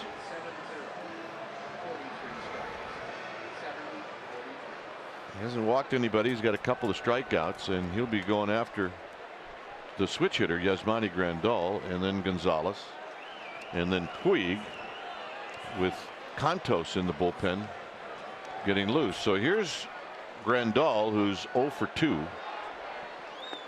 And the first pitch is down low, 1 ball and no strikes. Well, Kane was dominant tonight in his 6 innings. Just those 2 hits allowed. The Dodgers only ever had 1 man come to the plate with a runner in scoring position the whole game. That's how dominant he was. Swing. Ain't gonna miss. 1 ball and 1 strike. Rockies won again tonight. They beat the red hot Washington Nationals. It was a comeback win for Colorado. They won 8-4. Yeah, they were down 4-1 in the 6th inning. And they had a couple of 2-run homers, one in the 6th, one in the 7th to go ahead. Well, after spending the last 3 days there, I'm not shocked at all. They're playing pretty good right now. Charlie Blackmon hit the 2-run homer in the 7th that put them ahead in that one. And they just kept on scoring after that. On the ground, Arroyo from deep third. 1 out. He's looked cool and calm over there at third base tonight. He has. Remember, they drafted him as a shortstop. He's got a good arm. And the thing here is, you've got time, and sometimes you got too much time, but this is a perfect throw. Here's Gonzalez, who's 0 for 2. He made that one play, the line drive that hit off Kane's foot in the 4th inning by Grandal, ricocheted over into the vicinity of Arroyo, and he barehanded it, made the across the body throw, and put it right on the bag at first, and got him by a stab. Really the best defensive play of the night, I think. Absolutely.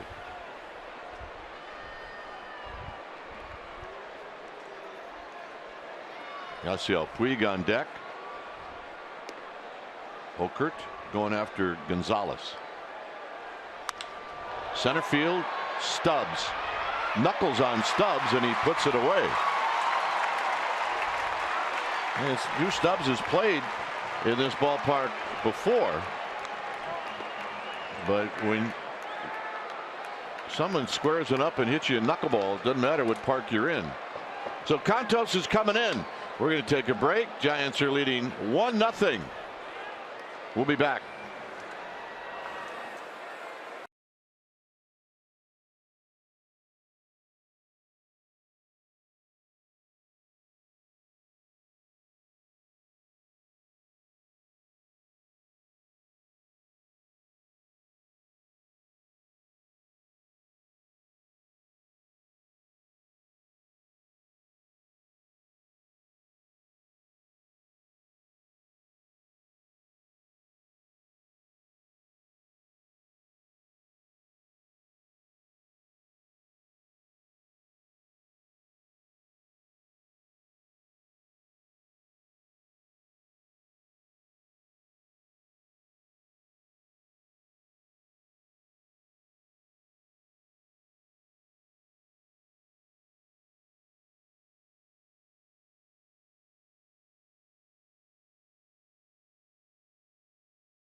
San Diego Padres will be here Saturday, a 6:05 start. That'll be Brewfest at AT&T Park. There's a special event package. You get your ticket for the game with the Pods, and then admission to the pregame Brewfest event. To attend Brewfest, you've got to get the special event ticket. sfgiants.com/special events. We'll look for you here on Saturday. The twilight start, 6:05. Here's Puig. Puig's history against Contos, 2 for 7. Contos into his 9th game. You're gonna miss. No balls and 1 strike. Contos' ERA is high. He had 1 game where he had a bump in the road, and that causes ERA to be a bit misleading.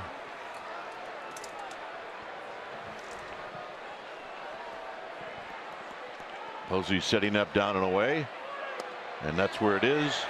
And no, he didn't go around. Well, from up here, I thought he did, and I think he did. Now, Oral Hershiser next to us thinking no. No, he stopped it right there. Oh, didn't even bat, never left his shoulder. I don't think he would have homered if he'd hit that ball. Maybe a double. Posey wants this pitch in, and Contos missed the target a little bit, but no harm, no foul. It's 1-2.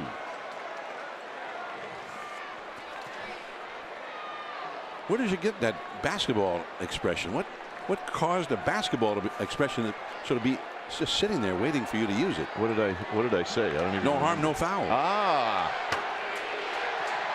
Well, the Warriors are playing. That's right. Swing and a miss. He struck him out to end the inning. For the Giants, coming up in the bottom of the 7th, the Kid, Panic, and Stubbs. 1-0 Giants.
Is brought to you by T-Mobile. We're going to concentrate on the starting pitching for tomorrow night. It's Clayton Kershaw against Ty Blach. So there's your couple of lefties.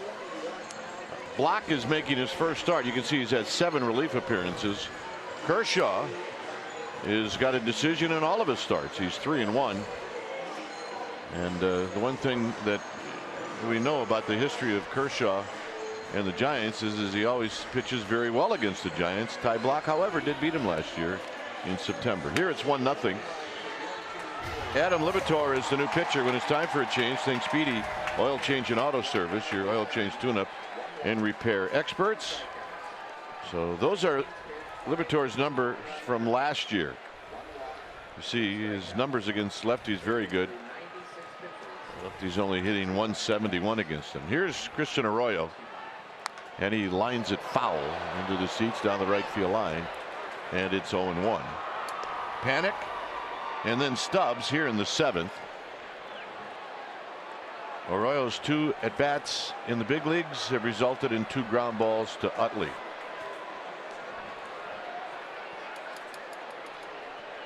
So Libator shaking off Grandal. Swing, I'm going to miss. 0-2. So if you're Christian Arroyo, you got to know now that this guy's stuff is a lot different than Ryu's. He throws harder, and he's probably not got the changeup that Ryu's got.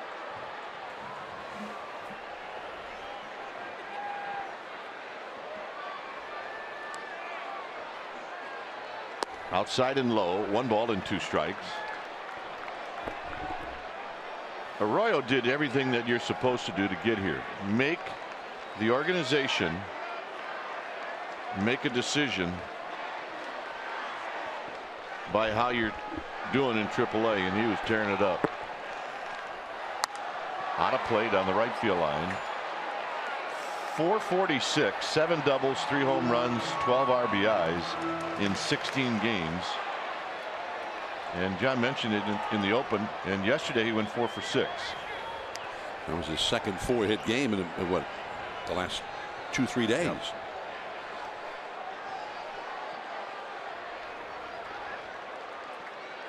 Target is in, and it's fouled again down the right field line.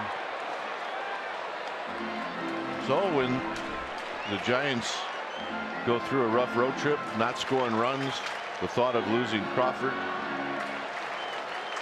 on a bereavement leave, which is coming up, struggling in left field, they pulled the trigger.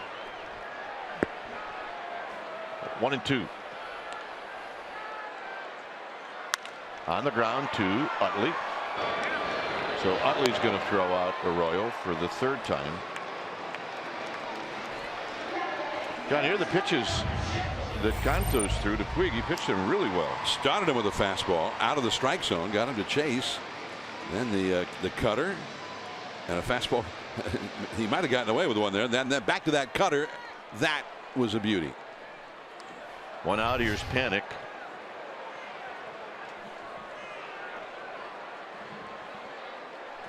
Panic, a sacrifice fly and a ground ball to Gonzalez.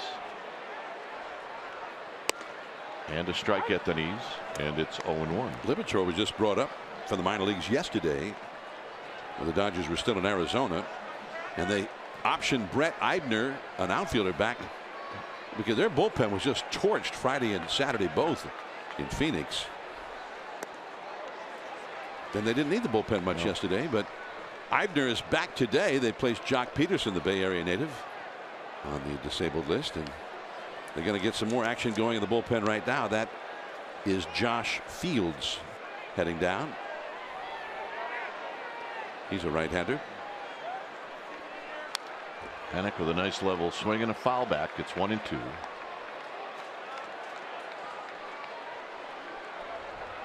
Derek Law up in the Giants bullpen, so perhaps we'll see him. I would think so, John. He's the 8th inning guy. There he is, number 64. 1-2 pitch. Here it is to Panic. And Panic just holds up. 2 balls and 2 strikes.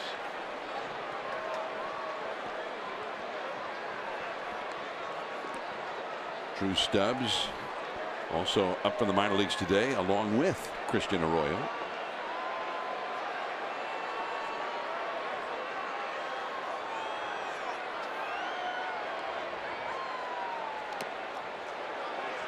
Well, probably a good guy to ask tomorrow. Didn't really want to bother him today. Drew Stubbs said, "You've seen the at-bats that Christian Arroyo has had. Tell us about him, because he's seen them all." Be interesting to see what he says about him. That's for sure. He's been around a long time. And Panic with a base hit to right field. And here's Stubbs. Probably should approach a veteran like Stubbs and ask him about himself first, right? Drew, I remember seeing your first game. You got a hit against Barry Zito. And the second game, you hit the game-winning home run against. Who was that against again? Was that against? Not against the Giants. I guess it must have been against the Giants. And oh, by the way, tell us about Arroyo. What have you been doing since then? I think this is his 8th different organization. Yeah.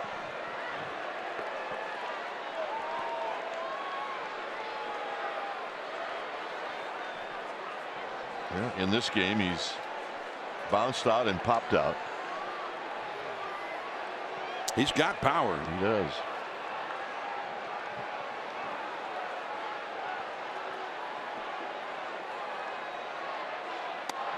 First pitch runs inside for a ball.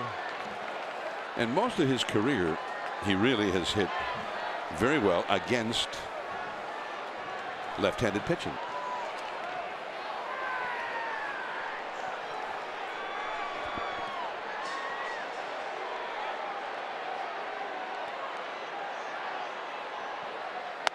High 2-0. Giants do have a pinch hitter on deck, and that's Gorky Hernandez.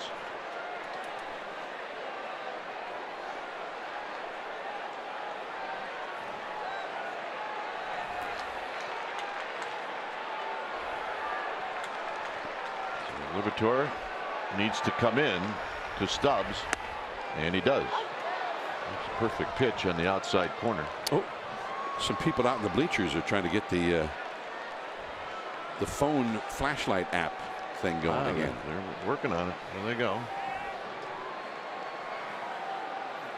It usually bills. 2 balls and 1 strike.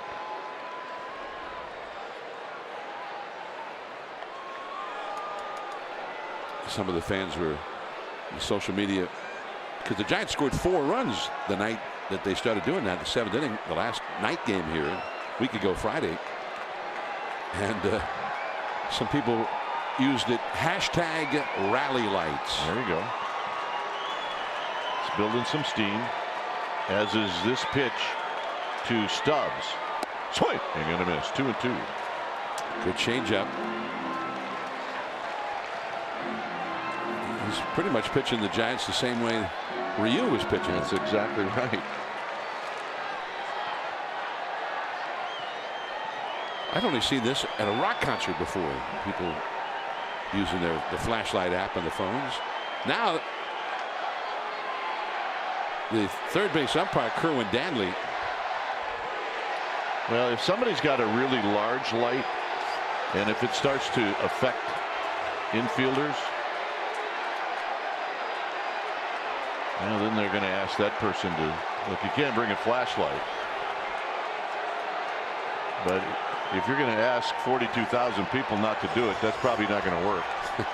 There's a few of those on right now, but apparently it was Justin Turner who, because it was Danley standing right next to him, that went in and asked somebody to turn theirs off.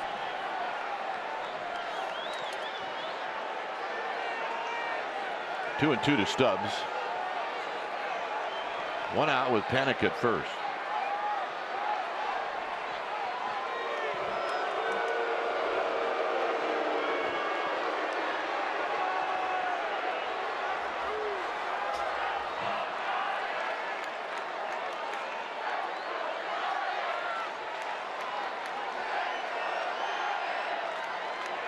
Two balls, 2 strikes.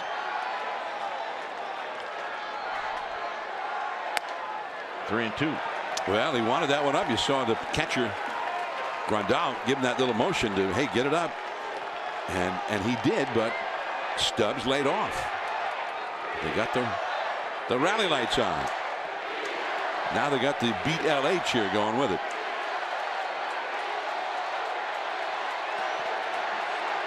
Three and 2. See if Panic goes. He does not, and the walk. Good at bat.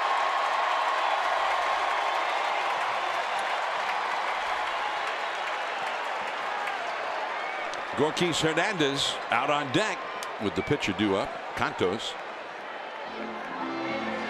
And we'll see, because here comes Dave Roberts.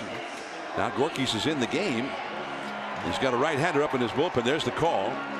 And that means that Bruce Bochy could bring in one of his lefties to pinch hit for Gorkis. So it's going to be Fields. It's 1-0 Giants.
Area All-Star Teacher Program, recognizing teachers that make a difference. Visit NBCSportsBayArea.com and vote for your All-Star teacher. The winner receives $20,000 for his or her school. That's NBCSportsBayArea.com/AST for your 2017 All-Star Teacher vote.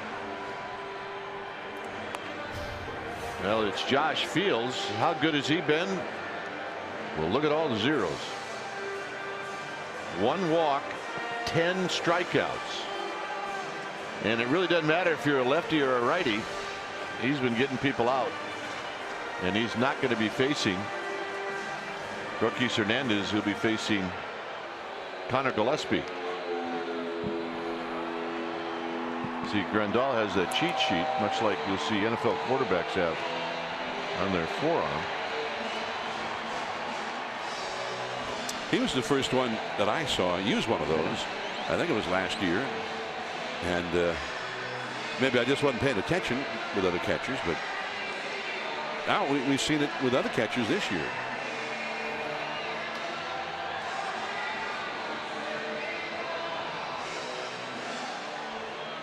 I mean, but plus it kind of looks cool. I mean, you might open that up and it says 1's a fastball, 2's a curve, 3's a slider. Probably not, but here's Gillespie.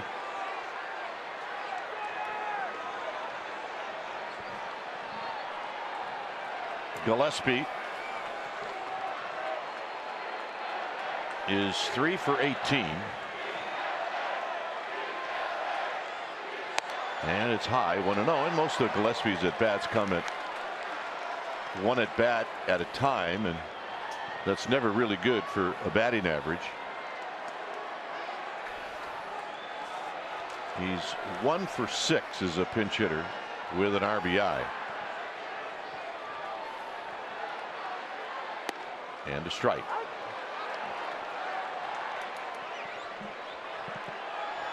Giants have only had 3 official at bats tonight with a runner in scoring position. 1 for 3 in those at bats. The one hit didn't knock anybody in. Yeah. Buster Posey single to right, and Brandon Belt got thrown out at the plate. That's not too many of those kind of at bats, though. Nope. So here's Fields going against Gillespie with Hunter Pence on deck.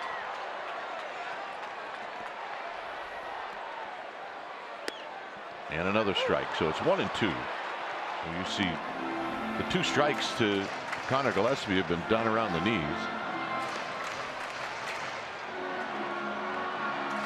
Yeah, this is the. It's upside down for us. 1 ball and 2 strikes. And the only one that has to know how it works is the guy who's wearing it. I'd like to know, though. Yeah, it'd be fun. Gillespie says, "Get out of my kitchen," as he ropes it foul. Well, he's gone in there 3 straight times now. A couple of called strikes. And that brought Grandal out to the mound to speak with Fields. Hunter Pence on deck. Faded fast, didn't it? The lights. Well, they what? Panic got a single and Stubbs got a walk.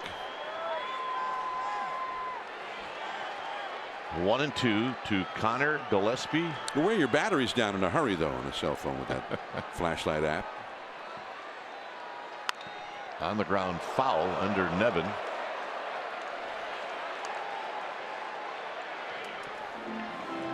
That was an interesting looking swing, wasn't it? That was it. In one of those emergency swings, hoping to see another pitch. Well, he's earned himself one. Talking about desperation. Watch this. 1-2.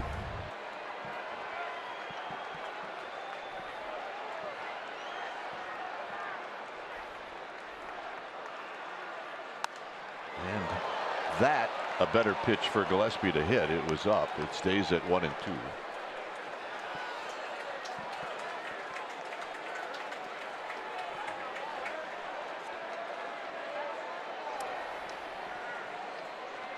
This will be the 7th pitch coming up to Connor Gillespie. Yep. Found a good home as they watch Connor Gillespie try to knock in Joe Panik.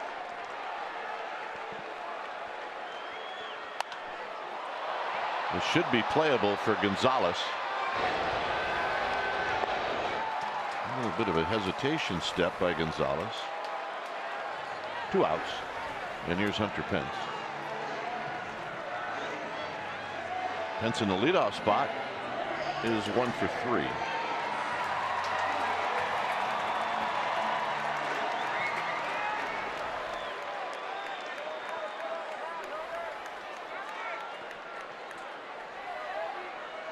Pence an opportunity here to add on to this 1-0 lead.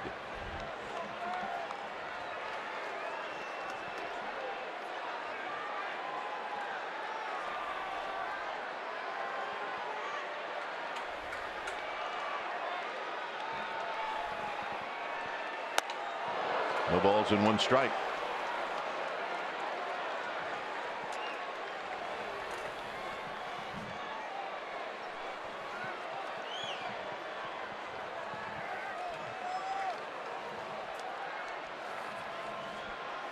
See, Pence always in constant motion. Out of play, 0-2.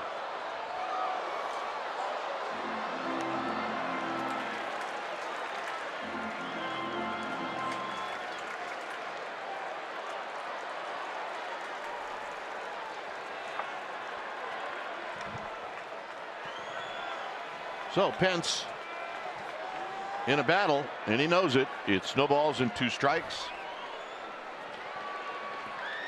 as he waits on Josh Fields. Up the middle and a base hit, and here comes Panik, and the throw not in time, and it's 2-0 Giants.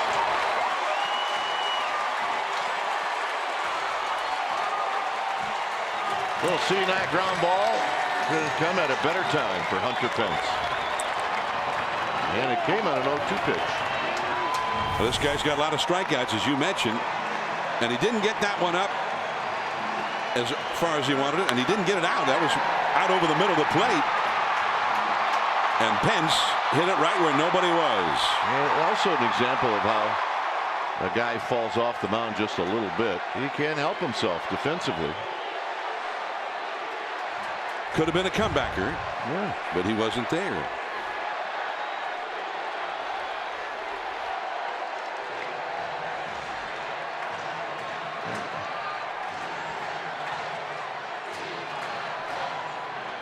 So here's Belt.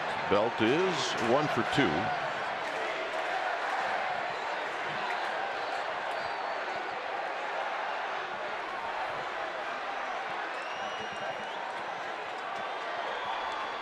Stubbs terrific speed at second. Pence good speed at first, and Belt with a swing. You're going to miss.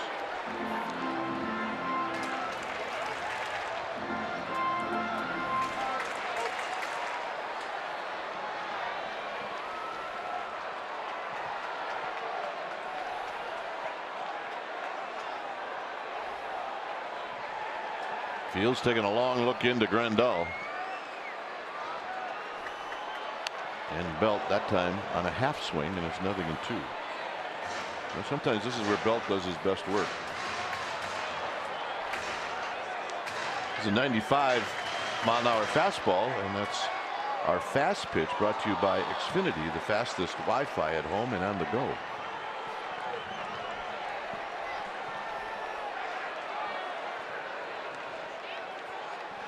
So 0-2 to Belt. Some speed out there in the base paths with Stubbs at second and Pence at first. Ooh. 1-2. He flinched. The umpire flinched a little bit on that one. He flinched, but Belt doesn't on pitches like this. I mean, that's a pretty good pitch. Sometimes if that catcher moves his glove too much, umpires will notice that and go, well, he must have moved it for a reason, right? Yeah, the catcher himself thought it was out of the strike zone. So it's 1-2 to Belt.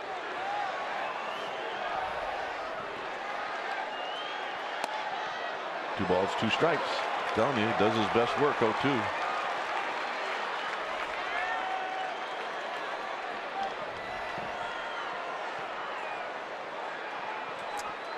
Puig is guarding the gap in right center, guarding the 421 gap. So even with his speed, it'd take him a while to get to a ball in the right field corner.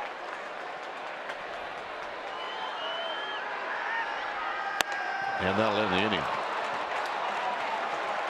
Giants with 2 hits in the inning and a walk. And it's Hunter Pence's 2-out base hit that adds a run. It's the Giants 2 and the Dodgers nothing.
And earlier in the game, we saw the fans give Sergio Romo a very warm welcome back to AT&T Park. What did Sergio Romo think about making his first visit back to China Basin in Dodger blue and seeing his former teammates? He said it's a lifelong relationship. It's pretty dope. Maybe between the lines we're playing against each other, but it'll be hard for me to keep that smile off my face when I get on the mound. He definitely has a contagious smile. Gentlemen. And he is up in the bullpen. When it's time for a change, think speedy. Oil change and auto service, your oil change tune-up and repair experts. It's Derek Law and it's John Miller. Derek Law to face the last third of the LA batting order, starting with Chase Utley.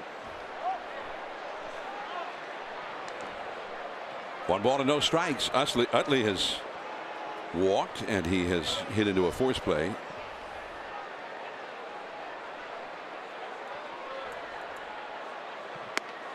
And that's a called strike. 1-1 now.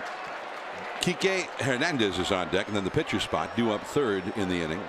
Romo getting ready with Nunez and Posey, the first 2 Giants due up in the last of the 8. And when we saw him sign with the Dodgers in the offseason, the first thing I think anybody around here thought was, oh, Buster Posey specialist. That's right. You're a Hunter Penn specialist. Yeah. In the dirt. Now, Chase Utley has 1 hit in 29 at bats. Kane walked him in the second, and now Derek Law's in danger of walking him. Well, this has to be right down the middle.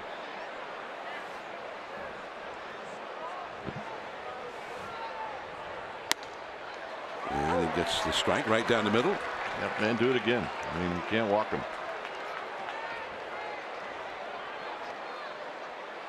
Utley's had an excellent career. Good hitter. He's got some power, but he's not hitting right now. And he walks. A leadoff walk in the 8th inning with the lead. Just can't happen.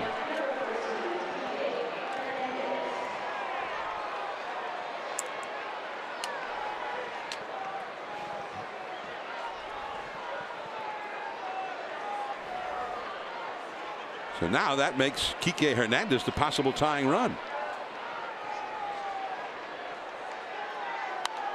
And he was trying to tie it up on that. He absolutely was, and he got a pitch up.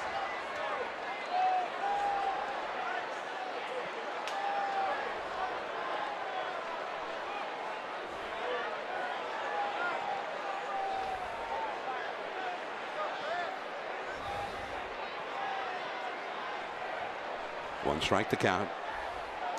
And a wild pitch. So Law has come on, and he's not very sharp. He's thrown 8 pitches, only 3 of them strikes. And now a wild pitch on top of that. That takes away the ground ball double play possibility.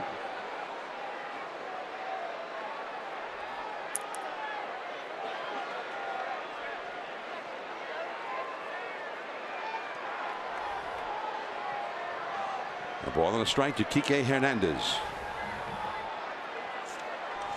2-0. The Giants are leading. Off the end of the bat. Can anybody catch it? Crawford. No. It's a base hit. The hanging curveball.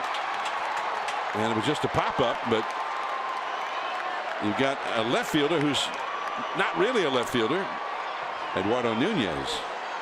Brandon Crawford never stopped going out after it. Well, look, this is going to happen. You're going to have bloops that are going to fall in. But the problem with this bloop that falls in, it comes after a walk.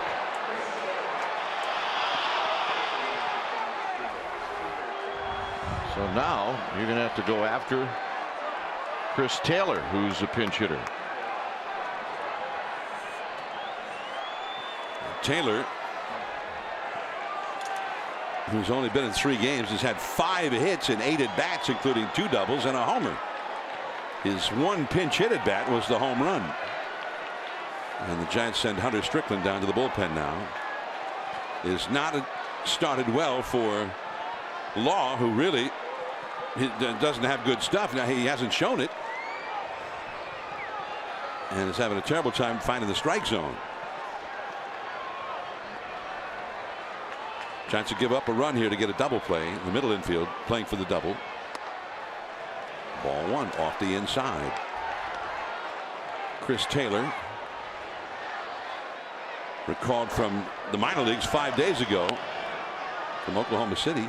How about this? Oklahoma City, he was hitting .233. In the big leagues, he's hitting .625.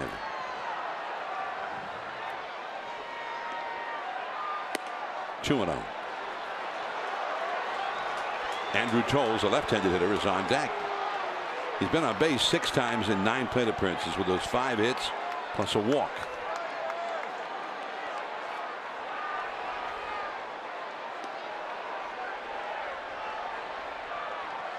Belt on the bag at first with Hernandez. Utley over at third. Arroyo to second 1. Panic to first. Not in time. And a run scores. Nice play. That ball was hit hard to Arroyo.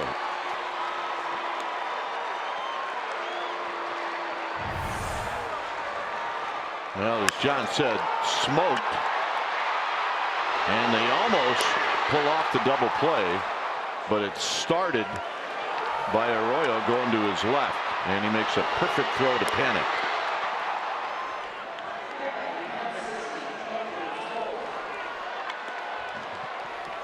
Good hand play off to the side. You get a better read.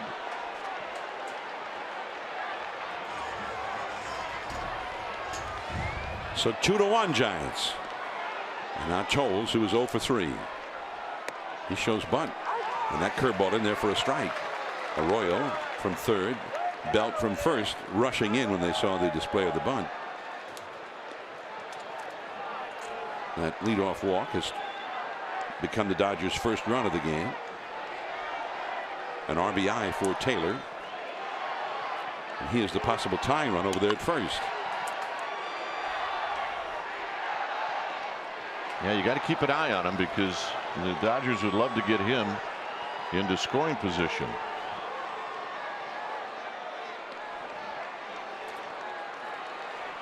The Giants and just about everybody else who faced Toles last year, late in the season, had a hard time getting him out. He was a revelation. And that curveball, strike two, a little foul off to the right. Yeah, it seems like that's the pitch right now that Derek Law and Buster Posey have confidence in. But if you get it up, it's the perfect pitch to hit in that hole between Belt and Panic. That's the problem. So you have to keep it down. You got that big hole opened up because Belt is on the bag at first with the runner. 0-2. Toles hit .314 in the last, or in the 48 games that he played last year in the big leagues. A lot of pinch hitting. And he's got 3 home runs already this year.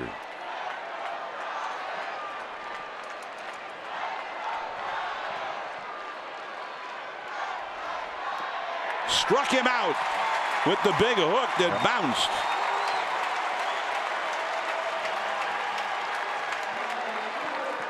Yep, it's the one pitch that right now Derek Law has a lot of confidence in. He's got a good one too, but not out of the woods yet. One of the top hitters in the league, Corey Seager, comes up. He's had a single, been called out on strikes, and he hit one hard that Brandon Belt smothered with a dive and turned into an out back in the 6th inning. 2-1 Giants, 8th inning.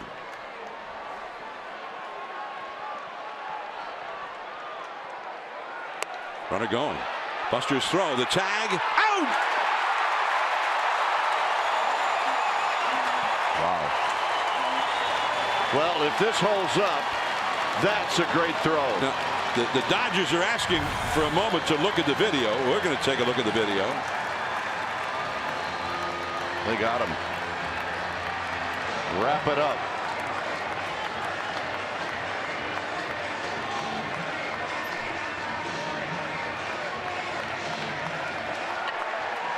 And they do not ask for the review. Inning over. Nunez, Posey, Crawford, and old friend Romo coming in to face them.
Is back, and it is better than ever. You can watch every out-of-market regular season game live on over 400 supported devices. Plus, you get a free subscription to At Bat Premium. Remember, blackout and other restrictions apply. Visit MLB.tv for details.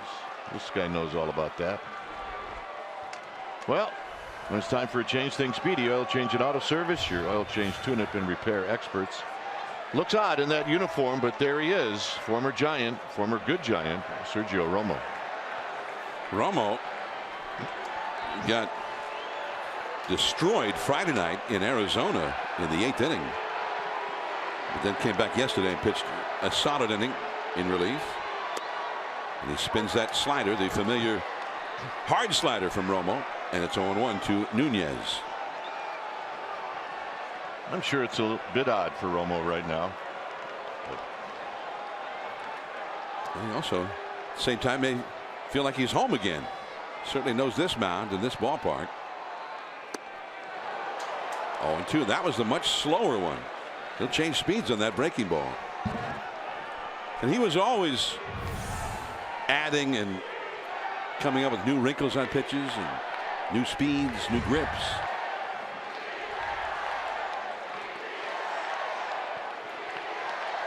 Nunez is 0 for 3 tonight. He lined one hard, but to the left fielder his last time. Yeah, this is where Romo, John, just teases you now. He'll tease you 0-2. He'll tease you 1-2. And sometimes, look, he'll even tease you 3-2. But he knows now he doesn't have to throw a strike for a while. And we've also seen him throw a fastball right down the middle to fool a guy. Yeah. Pretty good hitters, too. Like Miguel Cabrera in the World Series.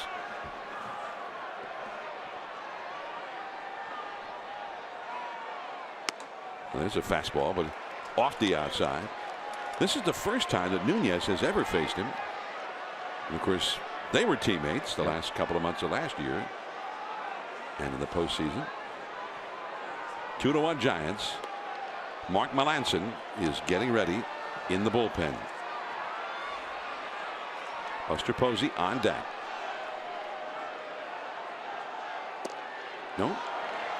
3-2. And as Mike Krukow always points out with Romo, most hitters can see a slider because the spin creates a dot. The seams create a sort of a dot in the middle of the ball. But Romo's, for some reason, doesn't seem to do that. It's very different. 3-2. And it was a slider out over the plate. And he was able to fight it off. Romo had all kinds of trouble. He came in with the bases loaded in a tie game on Friday in Phoenix. Committed a balk. And that was how the go-ahead run scored. Then he gave up a hit and 2 more runs scored. And before the dust settled, he had been charged with 5 runs to his own record. 9 runs scored in the inning. Fastball. And he fought that one off. That's the one you're talking about. The ideal thing for Nunez has happened is he's had a chance to see Romo now 7 pitches. So you got a pretty good idea of where the ball is coming from.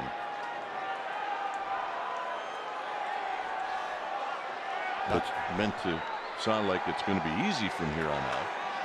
Pitch number 8 from Romo to Nunez. And he walked. That's a pretty good plate appearance from Eduardo Nunez, who had never faced Romo as a hitter before. But he certainly knew him. He played behind him last year. Yeah, he saw 8 pitches, and he started out the at-bat 0-2.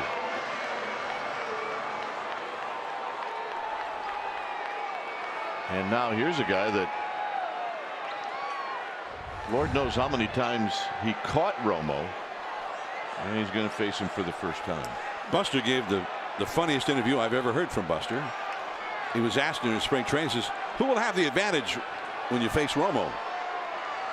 You, after catching him all that time, or him because he knows so much about you? Well, maybe we'll find out right here. And Buster started, he says, well, now I know what he's liable to do in certain counts and certain guys, so it could be that he won't do those things because he'll know that I know. On the other hand, because he knows that I know, maybe he will do those things. Completely understand where he's coming from.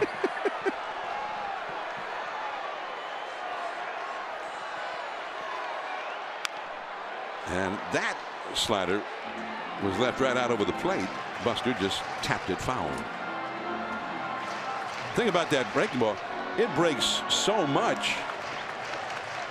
Even if he leaves it out over the middle, doesn't mean you're going to square it up. True.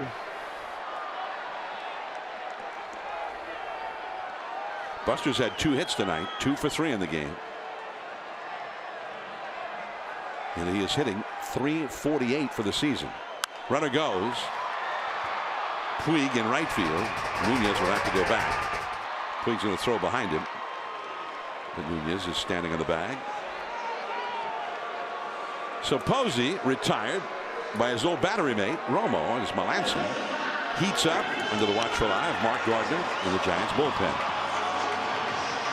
Dodgers will have their best hitters coming up, starting with Corey Seager, Justin Turner, Yasmani Grandal, Adrian Gonzalez would be due 4th in the inning. So he'll have to run the gauntlet. So now Brandon Crawford up against Sergio Romo.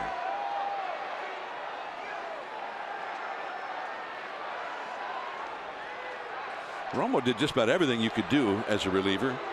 There were times where he was used as the right-handed specialist. He was like a right-handed version of Javier Lopez, the left-handed specialist. Then there were times he became much more effective against left-handed hitters, and he became a late-inning setup man against whoever was coming up. And then when the Giants needed a closer in 2012 midseason, because of that, they made him the closer. And he was the closer the rest of the season and right through October to that final fastball down the middle to Miguel Cabrera. And the Giants were the World Series champions. Not quite the drama that the Jay Bruce Romo drama was. That was another story. Some of us still wake up in a cold sweat about that battle. And that was the big, there were a couple of men on. The Giants lead was what, 2 runs. Yep. And Jay Bruce in that small ballpark, you know he's capable of planting one in the seats. And what was it, 11-12 pitch battle? Yeah, it was that, maybe even more, and turned out to be a pop-up to Xavier Nady. Romo would not give in, and he won the duel. Off the outside. That one did not break. A little backup breaking ball. 2-0 the count to Crawford. Nunez, the runner at first, the Giants leading base stealer. Look at that. Just kind of spun and never broke. Yeah. Nunez 6 for 6 stolen base attempts. Romo was not the best at holding would-be base stealers either as a Giant. But a little calling card over there. Nunez is back. And he's got 6. He hasn't been thrown out. I would expect him to go. With him at first, that hole opens up a little more for Crawford. If he could pull one. There he goes. The strike, the throw. Out! Nunez doesn't think so. Very quick release there by Grandal, and the Giants are checking it with Sean Dunston and Chad Chop in the video room down in the clubhouse. Yeah, I thought he was out. Yep. Yeah, I don't think they'll be asking for a review of that one. Both catchers showing good arms and quick throws. Seager applying the tag. So now 2 down, nobody on. First time Nunez has been thrown out, attempting to steal this year. And that fastball is in the dirt on the inside. 3-1.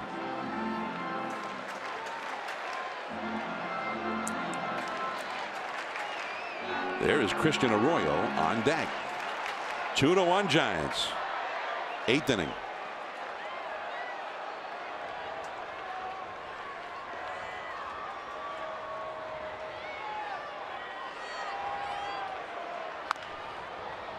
And a foul ball. It was a harder breaking ball, almost like a, I don't know if you would call it a cutter, but 79 miles an hour. Didn't have that big of a break that we're used to seeing from his breaking ball. I remember he used to throw lefties a lot of changeups when he started to be able to face more than just right-handers. And he'd turn it over. He'd run it away from him. And a two-seam fastball to lefties on occasion. 3-2 the count. Base hit.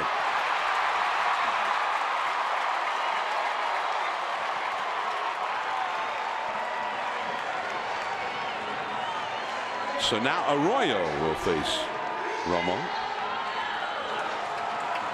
Romo has thrown 16 pitches in the inning. Romo came into this game. His earned run average 9.95, 6 in the third innings, 7 runs, 7 hits allowed, and 6 walks in 6 in the third innings.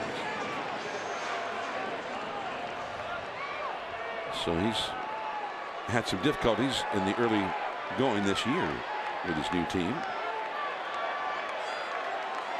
Last year, Romo was on the disabled list for a very large part of the season. Arroyo is 0 for 3. 3 times has grounded out to second. And it's ball 1.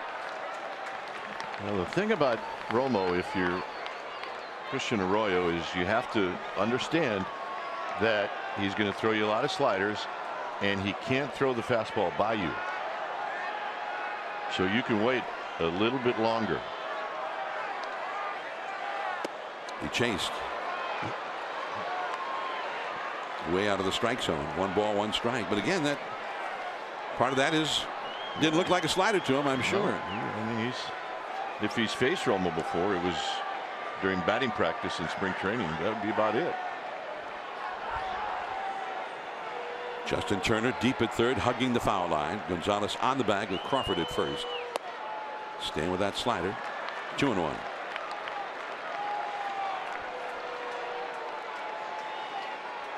And this next pitch will be number 20 for Sergio. Giants have 8 hits in the game, 2 runs.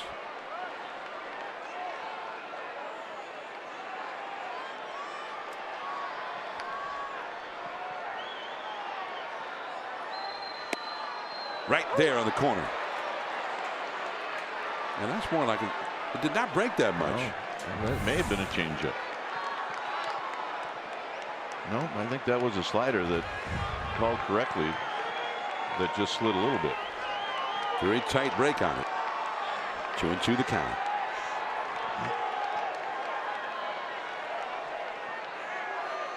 Crawford back to the bag, standing up. Jose Alguacil, the first base coach, over to whisper something to Brandon. The Dodgers are going to get some action going in their bullpen. Luis Avilan, the left-hander, heads down with Melanson throwing in the Giants' pen, the closer. Almost the same pitch again, and Arroyo now has a 3-2 count, and he's only swung at the 1 pitch. Yeah, and that was the first slider he saw. And I think it was the only one that actually broke like a Romo slider. Crawford ready to run from first with 2 down. There he goes. Right in there. Strike 3 call. So the Giants get a single and a walk against Romo, but they do not score. Now Melanson with Seager, Turner, Grandal coming up, and a 1-run lead.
On the go this season, you can stream every NBC Sports Bay Area Giants broadcast on your desktop or mobile device. Giants games streamed on the go on the NBC Sports app. 2-1 Giants, 9th inning. Mark Melancon. Of course, in this rivalry, Mark Melancon was brought in for games just like this. Giants Dodgers, 9th inning, a 1-run lead, and he'll have to run the gauntlet.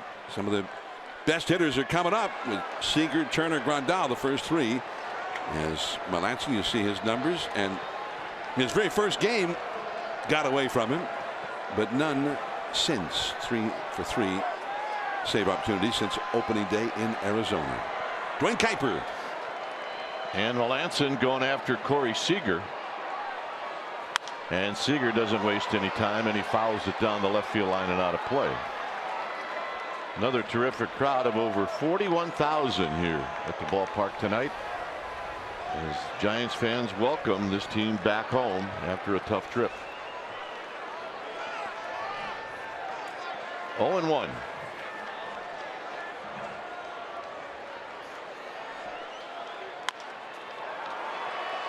And a tough hop for Melancon, and that'll take your breath away. 1 out.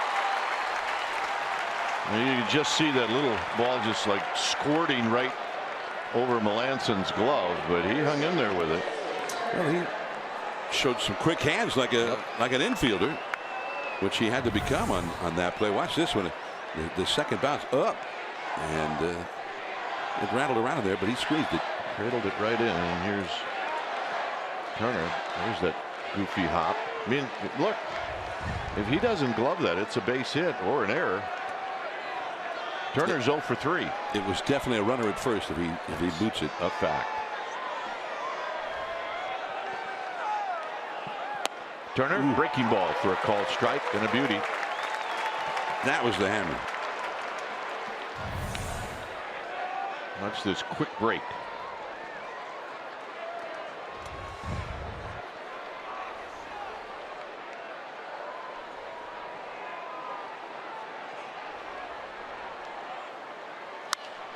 A little flare into center field, and that's going to fall. So Turner stays hot. He's now 1 for 4. Giants had the no doubles defense. They caught it. The late innings with a 1-run lead. They just don't want a ball getting over anybody's head. They're willing to risk a single that falls in the shallow outfield. They just don't want somebody at second or third. So Stubbs had no chance to get in to glove that one. Here's Grandal. Grandal 0 for 2 against Kane and 0 for 1 against Okert.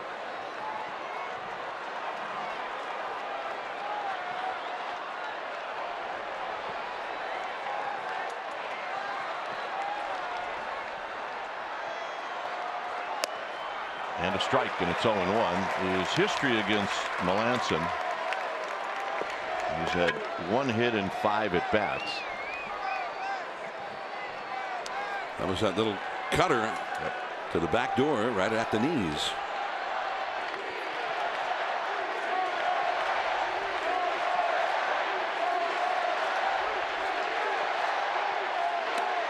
Oh, 2.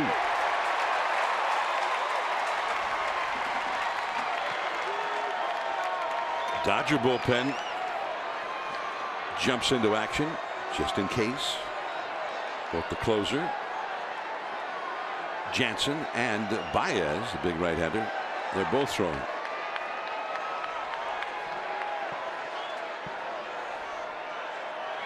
Posey set up way off the plate. And that's where Melancon threw it. It's 1-2. So a little cut back to the plate.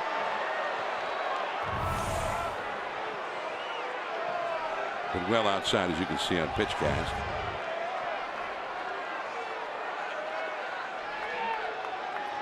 Well, they've stayed away. See where Buster Posey sets up. They're going to go in. Nope, they're going away. 2-2.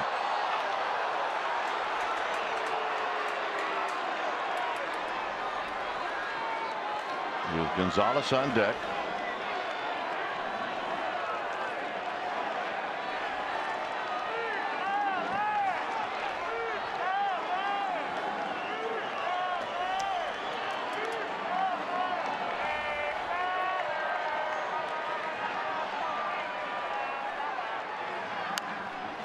just got a piece to stay alive. It remains at 2-2.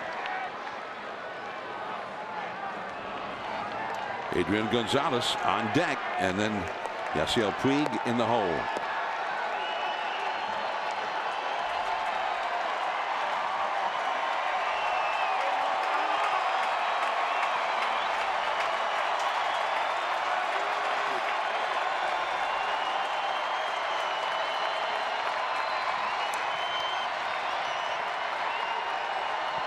Two and two. Got him. That's that cutter. He did the same thing in Kansas City in the 11th inning last Tuesday night. A little break back toward the plate. And Grandal was not too happy about that call. Yep. Well, look. Is it a strike? He's probably just a little bit off the plate.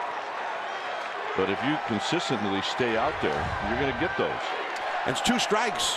That's what you're supposed to swing with 2 strikes when it's that close. Exactly right. So here's Gonzalez. At first is Justin Turner. Giants very deep in the outfield, as you would expect. And this is in the dirt. Posey's going to dig it out and throw. And now in scoring position is Turner.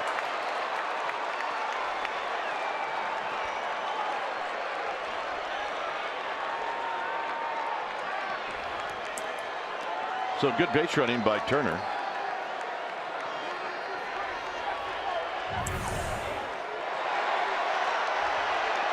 First pitch breaking ball, and just a little too far away from Buster Posey to be able to pounce on it and get off a good throw.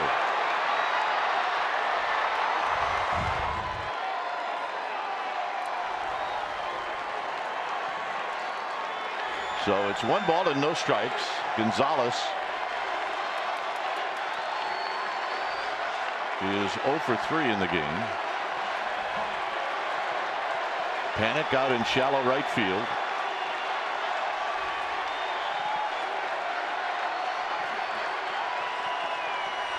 Melanson looking in to Buster Posey.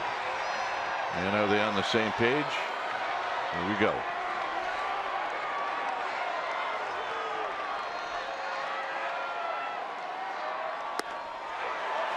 Two and 0.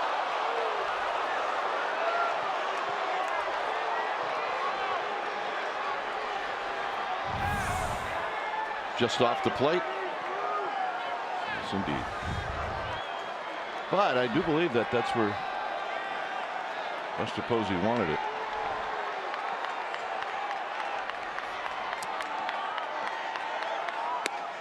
And a strike. And framed beautifully by Buster too, reaching back toward the plate to catch it. Because I think Buster, his target was probably 6 or 7 inches off the corner to start with. You're right. So Buster may have created that strike himself.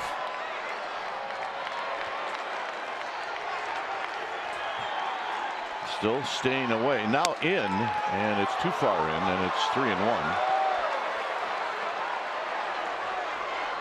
This is not a spot where you're going to give in to Gonzalez.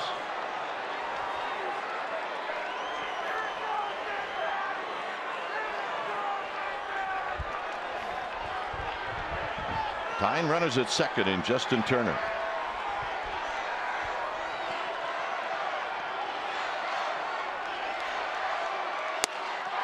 Three and 2. Got him. How about that? Justin Turner makes the final out, and he makes it at second base. Take a look at this. Posey to Crawford, and that's your ball game. You see that all the time, don't you? Oh, we saw that one coming. I mean, they work that in spring training. Oh my goodness! Wow. And well, he thought for sure that Gonzalez was going to hit that ball, and he kept on going. Well, you're right. That's what you do as a base runner. You see a ball right down the middle of the plate, you think he's going to hit it, and he did not. And the save is going to go half to Melanson and the other half to Buster Posey. All right. And that last pitch that he would have thrown to Gonzalez, very happy that he didn't have to throw. Absolutely. Final score, the Giants in the win column. They beat the Dodgers 2-1. Stay tuned. Esurance Giants postgame live. That's going to start right now.